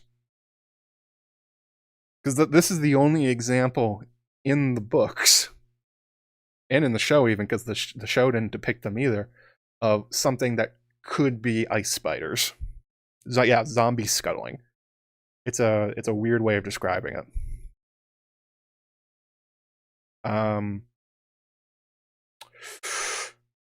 So what are we going to talk about here? But there is a problem with Old Nan's story, getting back to this, and that is the idea that in her description of the White Walkers, there's no motivation ascribed to them. She does not say why they were there. She doesn't say what they were after. It is just that they showed up, were awful, killed a lot of people, and then defeated somehow by the last hero and the children. That's the basic plot of Old Nan's story. It's not a complete picture of them, and I don't think it's supposed to be. But there are, of course, you know, accurate parts of her story. And if you compare that maybe to the Maester version, you combine the two of them, you maybe get a little bit closer to understanding the truth behind them. So, for instance, the Maester version, I'm not going to read the whole thing, but basically, the Maesters discount that the others existed at all. They think it's a fanciful northern tale of a fake enemy that never existed. The Maesters claim that they were just a wayward group of particularly savage northern clans that were particularly successful at dominating and being extremely cruel to their enemies, who happened to invade alongside a particularly brutal winter. That's the Maester's take. They go on to say that it was not just conquest, but essentially they said that it was like a revenge thing of sorts, that they had a reason for why they were doing it. They weren't just... the idea was that people were moving into their territory, so this tribe of ancient humans didn't take kindly to that, and so they just went on a rampage going south to punish people for pushing into their territory. That's the Maester version. Now, there's definitely inaccurate parts of that, like, for instance, discounting that the White Walkers exist. We've literally seen them, so that part is wrong. The discounting of the fantasy stuff is untrue, but I would guess that actually the motivations there are probably not far off, because they agree in a weird way. Old Nan's story is missing motivation. Maester version is missing an accurate depiction of fantasy. but they're missing the parts the other version has. So it may be something close to that.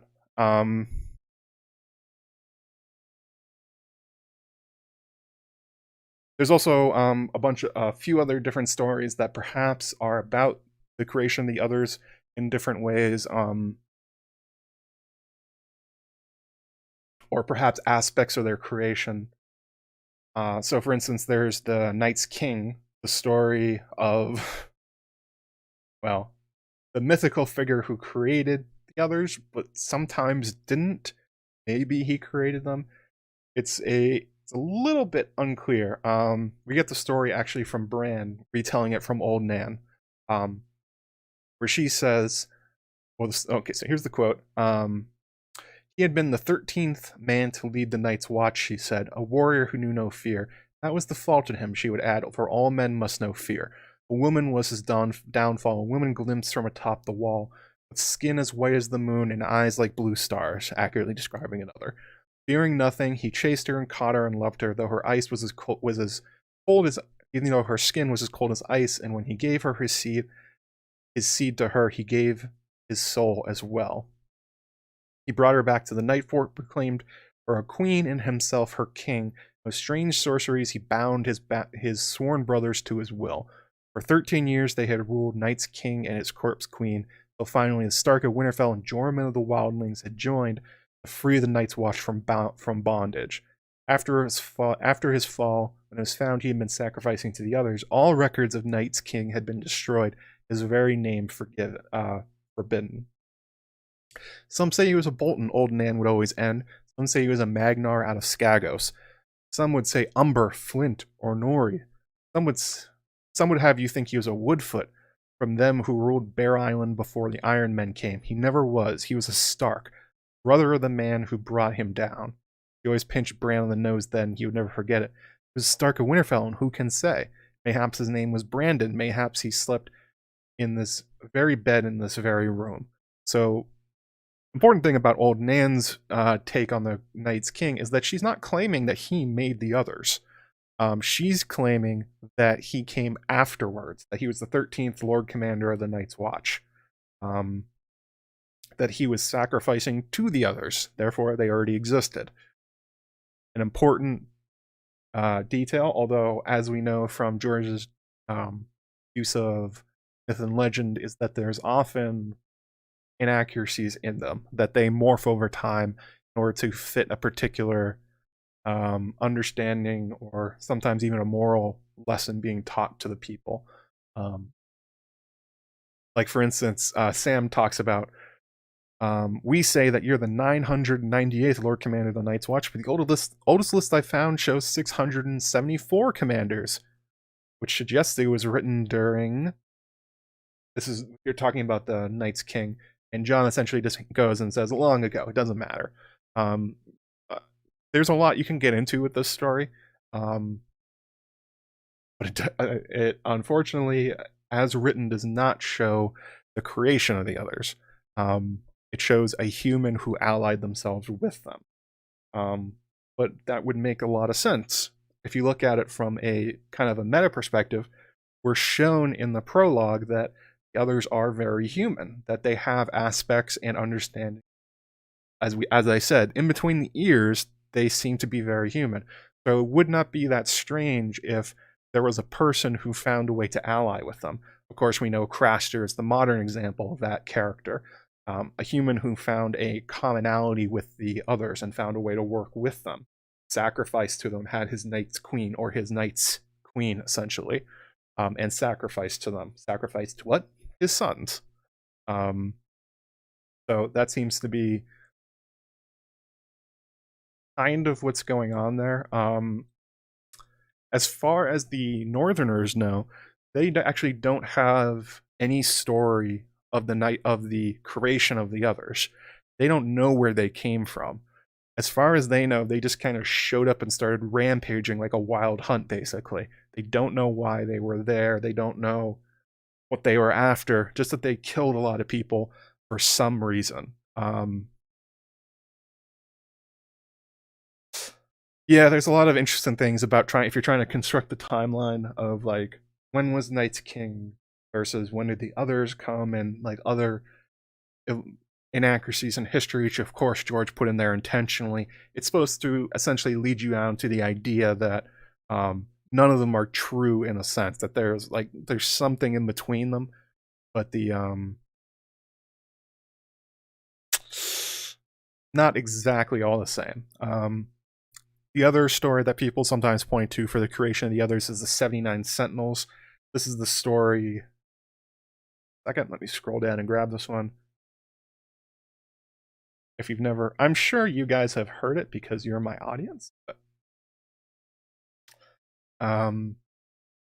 79 deserters who went south to be outlaws. One was Lord Riswell's youngest son, so when they reached the Barrowlands, they sought shelter at his castle. Lord Riswell took them captive and returned them to the Night Fort. The Lord Commander had holes hewn in the top of the wall, and he put the deserters in them and sealed them up alive in the ice. They have spears and horns. They all face north. 79 Sentinels, they're called. They left their posts in life, so in death their watch goes on forever. Years later, when Lord Riswell was old and dying, he had himself carried to the Night Fort so he could stand the black and stand behind his son. He'd sent him back to the Night's Watch for honor's sake, but loved him still, so he came to share his watch. So the part that tends to resonate with the creation of others, because this doesn't sound like it has anything to do with the creation of the others, but it sort of is, because the story is about a human being sealed up in ice and essentially being watchers. And what are the others described when we see them for the first time? Well, they are human souls of some kind, or at least close to it, in some kind of weird icy body who are watching. So it kind of works out well, the idea that maybe that's a way for the reader to understand what they're like. Soul in ice. And this is a common theme from a lot of from George's other stories, where he really likes the idea of crystals and gemstones being able to contain human souls. It happens all the time in the Thousand Worlds. In Dying of the Light, there's the description of whisper jewels, which are essentially like a copy of a person's soul at the time or their current state of mind. And when you touch it, you get to hear their thoughts and stuff like that. In Night Flyers, I mean, spoilers for that, but there's how can I say this? In Night Flyers and the story of the Glass Flower, they both share a common idea that in the far future, people end up being able to create quantum computers basically out of crystals. And from that, human souls and psychic beings can imprint themselves into them.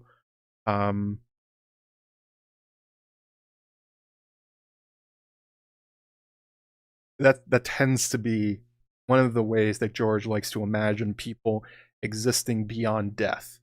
That they have, that particularly psychic characters have the ability to project themselves into like crystal and gemstones and shit like that. It's weird how often it comes up, but that's one of the reasons I don't think the depiction of the Night King having City in Peace in his chest and Cold Hands or Benjen as well is that far off, because that is a George idea. He writes about that a lot. So I wouldn't be surprised if that were true. But yeah, whisper jewels are a really interesting idea. And the 79 Sentinels are sort of a graphic depiction of what they're like. A person trapped in a giant crystal. An ice crystal in this case. So that's one that can sort of tell you it. The story of Arson Ice Axe is kind of similar, where it's a guy who tried to use a pickaxe to burrow through the wall to get to the other side from the wildling side. He got caught and got sealed up inside. So it's another story of a person being encased in ice, although less descriptive of the Night's Watch Rangers. Basically, it's just Melisandre's red jewels, anything like that. Yeah, it's similar in the idea. Magic and psychics can use jewels somehow in George's mind. It's one of his favorites. Hive-minded things and jewels being used for magic and fantasy shit are his jam, almost always. That's why the glamour that Mance wears to look like Rattleshirt, and also the glamour that Bloodraven wears in the Mystery Knight is a a giant moonstone that allows him to look like Maynard Plum. That's why he loves that idea. Oh, a super chat from C-Star, $5. Thank you so much. A soul sealed in ice makes me think of a blue rose growing from a chink in a wall of ice. You think Liana was buried in the wall somehow? No, her bones were brought back by Ned and sealed into the crypts. But I think that's an excellent observation, that a soul in ice is very, very similar to that idea. Yeah. John also thinks that several times when he's looking at the wall, that he thinks it's alive, that he wonders, he looks at the light dancing through it and the way that, it has frost heaves and it grows and contracts. It's making the point that it's like kind of alive, and it's similar in that way to the others. £2 from Archive. Question was too long for super chat. Did you put one and I missed it? I'm guessing it's going to show up in a little bit. Anything special about 79 or 80? I don't think so. George isn't big onto numerology in that way. It may be just like it had a nice sound to it. 79. 79 Sentinels, kind of like using kind of like how Stan Lee used to do, where all of his characters have the same first letter. Peter Parker, that kind of thing. Happens a lot. It's a very common thing in old Marvel comics that characters' first and last names have the same letter to make them have this particular sound to them. Actually, that kind of thing is famous. One of the most famous numbers in fiction is obviously the number 42 from Hitchhiker's Guide to the Galaxy. And when people asked why that number was chosen, the author said it was a funny sounding number, and that's why he used it. Yeah, it weeps, it protects itself. Yeah, it seems alive. That's going to be another video. So the truth of those myths and legends kind of make the case for us that we're supposed to understand that they are somehow magical, perhaps dead, undead humans that have found a way to exist in like ice crystals or something like that. Obsidian would also make sense, although I don't think we saw any when Stan melted that once. Maybe not. Maybe that's a show only thing. But alliteration. Yeah, I couldn't remember the word alliteration, so I just described what it was. That's the fun part of streaming. You have to try and move on when you can't remember something. Dead John's going to be encased in ice in the wall to preserve his body while he's ghosting about. That's definitely an idea that Bran sees him doing that way, that his body's going to be preserved in the ice cells. 79 Sentinels is probably also a foreshadowing for John. Yeah, it rolls off the tongue. It has a rhythm to it. So if there's a particular number and meaning to it, I don't know it. Numerology is one of those weird things that people tend to go nuts for, that unless it's like really on the nose, it tends to just roll off me. I'm not aware of George doing that in particular other places, but you never know. Sometimes he does. And so the other part to talk about is kind of their creation a little bit. Well, actually, we've been going for about 2 hours now. You guys, I think we'll make this a second stream. I think we'll come back and do one particularly about the creation of the others and the relationship to the children, what their motivations are, that kind of thing, because I have a lot more to say, but I don't have a lot more time. So I'm gonna take some of the questions I got on Twitter, and anything you guys said in the chat that I totally missed. Oh, we just hit 150. Hello. Just in time. There we go. Wizard hat. Yeah, we'll do the Q&A section here, and then we'll come back to the creation of the others and like what do they want in a part 2. Yeah, throw anything in the chat that you said and I missed while I was monologuing like a supervillain. Go ahead. Also, let's do another giveaway.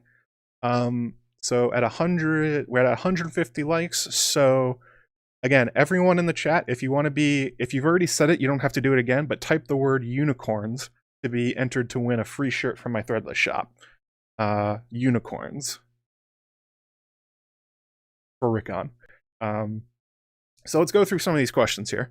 I'll watch that interview too before the next one, which will probably be in another 2 weeks. Yeah, 1,000, 7, 13. Yeah, there's particular people really like prime numbers for number meaning. Sometimes they just sound impressive. They don't usually mean everything. So, I wanted to actually answer Greywaste Tim's question. So, what are the sheep for? It's kind of a question for what are they doing with Craster's sons? That'll be another thing we'll talk about in the next one. We'll talk more about Craster's sons, and that'll have a lot to do with their creation. They're kind of linked topics. That's why I wasn't saying it right there. But I'm pretty sure that George has said several times in the books that all magic is based around blood sacrifice. So it may be that sheep can kind of stand in some way because they are still alive. You know, maybe there's some value to killing them and sacrificing them for like something that the others need or to sustain themselves, but human children are better.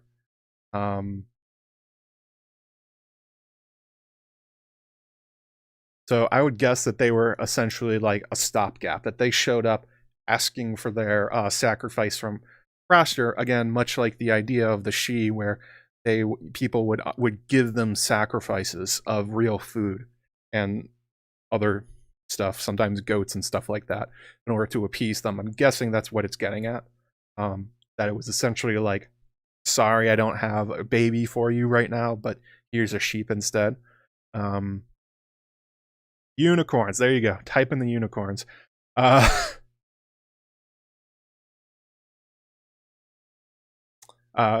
See here. Careless Coy, they asked, if there's something that people Westeros can give the others to appease them, is there a diplomatic or trade solution? Well, there's something they can give them, which they're not, which is babies. Craster's apparently the only one that we know of doing this. The Night's King legend says that part of the thing he did wrong is that he was giving children to the others, or he was sacrificing to them. Knowing Craster's example, it probably was kids. That he may have been having like children with, like we know the Night's Watch often gets given orphans or unwanted children to raise. That's the story, or they find them out beyond the wall. So perhaps that's what the Night King was doing. They had been accepting bastard children and unwanted kids and orphans, and then he was just handing them over to the others, which apparently you're not supposed to do. 6 sheep equal 1 human, yeah. Let's ask Edward Elric about that one. What is the exact equivalent exchange on that? All right, let's go ahead and roll for another shirt. Natasha F. If you're still in the chat, go ahead and you can send me a message on Twitter. You can DM me, send it through Patreon, or you can email me at AskJoeMagician@gmail.com, and I will give you a free code so you can go buy something from my Threadless shop. Congratulations. Hope you're still around. There is the idea that like the prince that was promised is a prince that was promised to them. I mean, I don't want to. There's spoilers for. Well, I'm not going to say it because even mentioning it is a big spoiler. But that is an idea that exists in other stories, without naming which ones I mean. So there definitely is that idea. And maybe they feel owed a particular person or a particular prince or something like that. That could be it. But it doesn't really seem like there's a particular thing that they could give back. I've theorized in the past that maybe they have captured the Night's Queen. That'd be a fun one. Like there's a particular weirdness to the Winterfell. I've always liked the idea that the Night's Queen is like trapped at the bottom of the pool or at the base of the crypts or something like that, because the weirwood is right on top of it and there's like a heat vent. I don't know. It was more fan fiction-y than anything, but it's like a fun idea that maybe the Night's Queen is still alive and they want her back. That'd be kind of fun because they can't reproduce. They can't have children apparently. So maybe it's because they don't have her anymore. Craster's the worst Isaac and Ismail story. Yeah, that's kind of true. Yeah. It's like, what if you went through with it? Good time to remind people about your video that talks about the Night's Watch vows. Which one's that? I have a video talking about the Night's Watch vows? That a stream? I don't remember that one. Oh,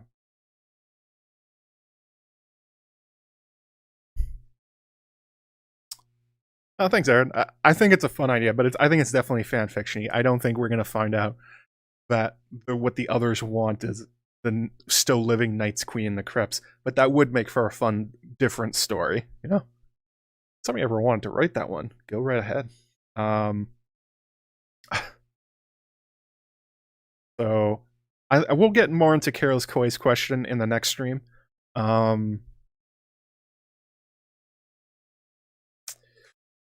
Is there something diplomatic or trade situation or solution that they want? A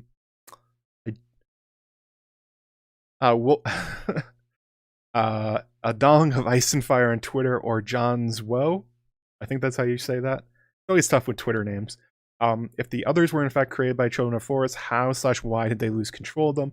What do you think the children of Forest imagine their specific purpose or role in the fight against the First Men? I think we're definitely gonna, I'm going to cover that one next time.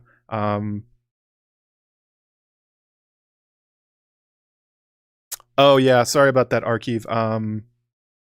I did turn on subscriber only chat a while ago, so yeah, if you watch these normally and you wonder why your messages aren't going through, you have to subscribe to the channel to be able to say anything during the streams. Sorry about that. This is something I wanted to turn on, so I did. Also stopped kind of like drive-by weirdness. It also makes it harder for bots and stuff like that to chat because they actually have to click the subscribe button to do anything. So that's why. That's part of the reason. But we're definitely gonna get that one next time. John's Woe. I forget what her actual name is. Problem with internet. I don't remember people's real names. Sporter of fanfic. Yeah, people should write fanfic. It's a fun thing to do. A Song of Ice and Fire is in large parts fan fiction. So, not surprising. As is most literature. Shocking. What do I think about the Andal involvement in the Long Night? Oh god, the timeline question. Were they there for the Long Night, or were they there for the Night King, or both, or which one came first? Who shot first? Was it the White Walkers or the Night King? We've lost a few weirdos. That's right, Delana. Delana? That's her name. That is the problem with the internet. There's a lot of people and a lot of names, and I'm not always good with names. We'll definitely get to that one in the next stream, Archive. Yeah. There are a lot of people with a lot of opinions about timelines, about what came first and when exactly was the Long Night and when did the others actually arrive. Hard to say. I think the truest answer to that one is, I don't know. It's kind of like, how do you want to connect the dots? You can kind of make a case for whatever answer you want. How long has this been going on for with the subscriber only chat? Like 2 months or something like that? I turned it on a while ago. Night's King shot first. Yeah. Yeah, we'll get to that one next time. And then on Twitter, so I'm not going to try and pronounce this in the original language, but it's basically at Mother of Dragons. Amejatini? I didn't know. I thought it was Pokemon at first, then I realized it was a different language. How do you think the others will cross the wall? Magical horns, special magical breach like the Black Gate, the White Gate maybe? Or do you think they don't cross at all? The main battle would happen as the whites pile up like World War Z. John's Dream has that second one in it, has the idea that they literally climb up the wall. There's also one more here from Wolfman Zach. Don't worry, Zach, we're getting to yours. So how do I think they'll cross the wall? I think the wall has to fall. It has to it probably has to be destroyed in some part for them to cross, because otherwise there's no reason they couldn't. Like, you'd have to invent a really convoluted reason why they're essentially holding back at this point when they have the ability to wipe out towns and cities and castles at their whim using not only their winter powers but also their necromancy. If they could get through the wall, they would. I think that's the long and short of it. There may be ways that they can sort of get around it, but I don't think they can physically pass. It's kind of like Bloodraven's Cave, where there are wights buried outside of it but not going inside. That there are ways of stopping them that they cannot get through unless something changes. There's like magical wards or whatever. It's mommy in Portuguese? Yeah, there we go. That's what I figured. A lot of Portuguese Daenerys fans. Not really sure why. Yeah, John's dream has them climbing up like ice spiders. So that is definitely one way they could, that they haven't yet. I think, again, just speaks to the idea that they can't yet. How will it come down? Not a big believer in the magical horn one. I'm not opposed to the show's version that maybe dragons could do it. There may be something more magical. Something that, like, well, actually in the show, Bran fucked it up by getting touched by the Night King, which somehow broke the spell. Maybe something like that.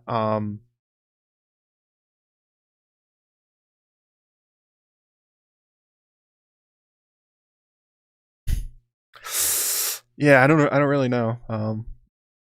Seems like George is dropping, though, that if the whites were able to climb up the wall, like if the others were able to get that close, then they would be able to. So that would be my guess. The long night was actually incredibly short. I agree, Luminous Rain. I don't think it was a generation of a long night, because like everybody and everything would die. That's like,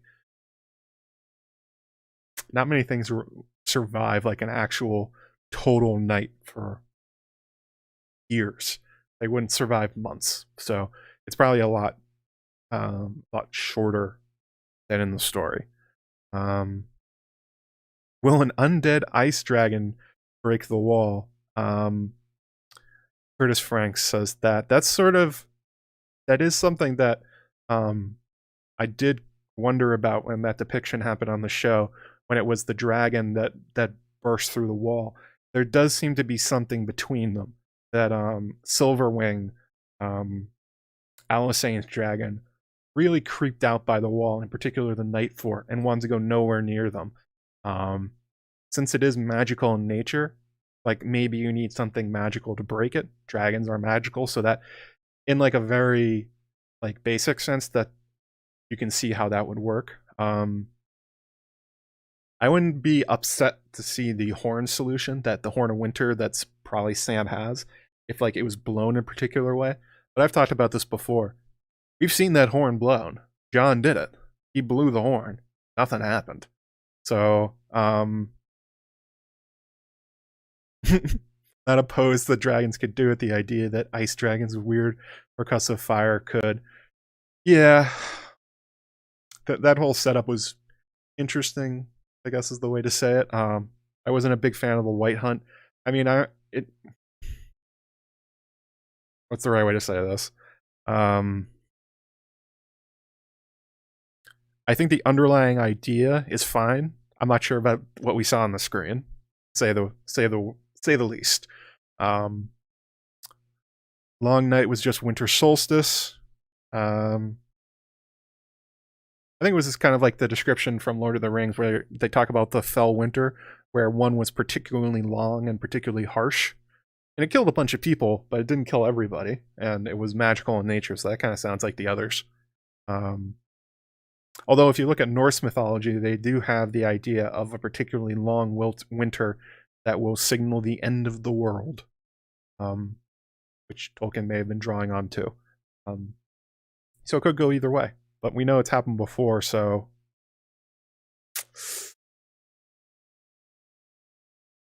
you could not. An entire generation sounds like at least like 10 to 15 years, maybe 20, maybe as many as like a lifetime, so like 70 or 80 years. There's no way. Humanity would be done. There'd be nobody left. Maybe it was just over a particular territory, but there's stories in the Song of Ice and Fire from the rest of the world where they all experienced the long night.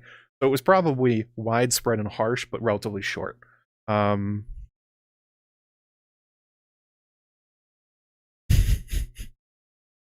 were parts of the White Hunt I liked, and sequences in it that were pretty good.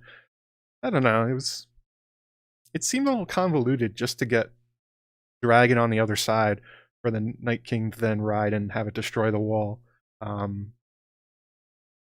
think the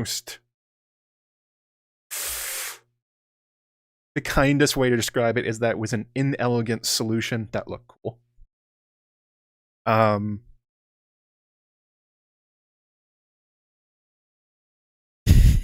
The last question here from Wolfman Zach, aka the Weed Detective.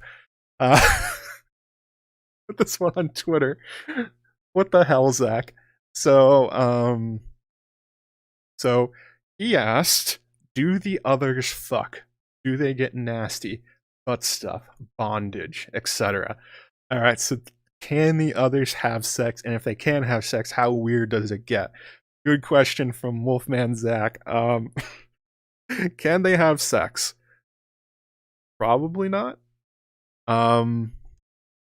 By the way, very not safe for work discussion coming up. So if you have this on a TV, I'm going to give you like 20 seconds while I hum so that maybe you can mute it in case you have like kids watching or something. So, mm-hmm. Mm-hmm. Mm-hmm. Mm-hmm. Mm-hmm. Mm-hmm. Mm-hmm. So I decided to do the Jeopardy song. All right, so let's answer this one. Can they have sex? Can they fuck? I think if the others could have sex, they would be. They wouldn't be needing Craster. Of course, that could just mean that they are infertile, that they cannot have children. You can have sex without having children, without impregnating anybody. So it's certainly possible that they do have working ice dongs. So I think it's for sure they probably can't have children. Having sex, I don't know. I don't remember Sam noting that they had ice dicks when it was melting. I don't remember seeing that. But presumably, since they can make anything they want from ice, I guess they could. And there's weird descriptions from Danny where she thinks about getting screwed by a guy with an ice dick. So that could be metaphorical, or it could be literal. Maybe the others do have an ice dick. And there's stories, old Nan said, about how the White Walkers would chase maidens through the forest and steal their children and eat them. The implication being that maybe they chase them to do other things to them too, other than just murder. You know, the big R word. I don't know. We haven't seen them having any particular interest in women so far. So it may be that they are sort of like a cyborg sort of thing, where they have their form has made them beyond sexual urges. But you never know. I don't know. Maybe they do have ice sticks. I mean, yeah, true Curse Franks, they do look all male, and the Night Queen is the only female. That's the only underpinning of that theory I was talking about earlier, or kind of that fan fiction idea is, if the Night Queen is the only female other, where did she go? We haven't seen her. If she's still alive and away from them, maybe that's why they need baby sacrifices. But then again, she was there with the Night. I don't know. It all gets complicated. If there's a real Night Queen, she's the only female other and she's missing. That could explain why they continually need baby sacrifices. But it could also be that they just have evolved past, or their magical creation means it so that they don't need to have children. Like, it's kind of like Varamir. I talked about this during the Varamir Sixskin stream. Like, if you could possess one body, could you possess another? How many times could you do it in a row? And then what if you went beyond that, and instead of inhabiting a body, found a way to like create your own body? Maybe what the others do. Maybe their ice bodies are kind of like psychic projections or something like that. Oh, that's true, Aaron. Sex happens between men. Good call. I forgot about that. Yeah, they could. I don't know. It's a weird situation. There's no depictions of them having sex. Certainly the Night's Queen was able to have sex with the Night King in legend, but there's nothing in the current story that tells us that they can. And do they get nasty? I'm sure if they could, they would. They would get real kinky, get real weird, because they are very weird things. The Smurf head of the others. Oh my god. Yeah, maybe. The one other that can, yeah, guilty undertaking, maybe something like the Borg. George is a big nerd, so I wouldn't be surprised if he was drawing on ideas like that.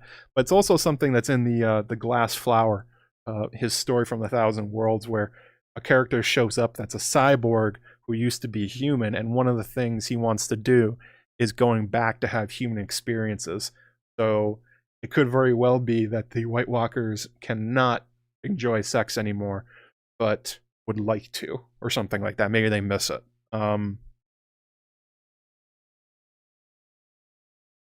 Yeah, it could be like a beehive, like the queen of sort of thing. I don't know. It's fun to think about. I guess we'll have to wait and see if a White Walker whips his icy dick out. Thanks for the question, Zach.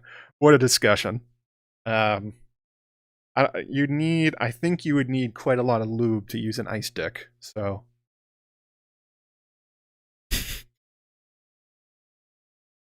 Oh, this is like a Maester Monthly question.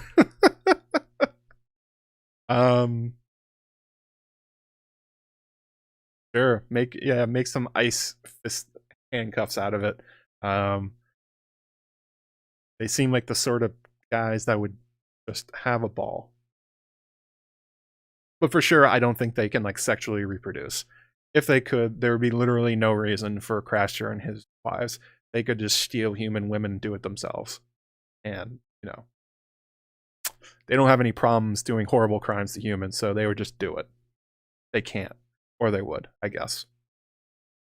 Say it in that way. Could they be like Witchers, the parts work but sterile? Could be. They definitely have not showed any sexual interest. Anyway, so I think we're gonna come back for a part 2 next time. Talk about the creation of the others, their relationship to the children, and maybe more of like their motivations. And because I think a lot of times when you talk about the White Walkers in Song of Ice and Fire, discussion sort of starts and stops at like the timeline, when they were created, how they were created, and less about like what they want, because they are characters. So they're not mindless golems. They're not just forces of nature or elementals just sort of following a program. They laugh, they can mock, they wear clothes, they duel. They have all these normal human parts to them, and those are the parts that get under discussed. So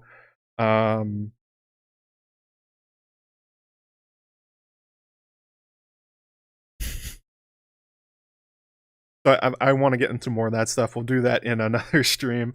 Want to thank everybody for all the super chats. A second, I'm just gonna check PayPal one more time. Nope, that was it.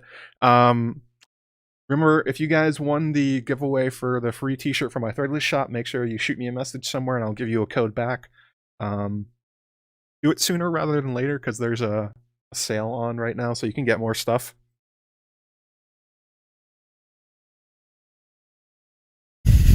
And yeah, look out for the Dying of the Light episode, probably coming out in the next few days. I gotta work on that later tonight and over the next few days. Hopefully I haven't used up my voice with 2 hours of talking straight about the others. Yeah, thanks for all the likes. I don't know if History of Westeros is streaming. They've been kind of, or not History of Westeros, Radio Westeros. Not really sure. If they are, go check them out. Thanks for coming by, everybody. Slam the like button, share, subscribe, do all the things, and I will see you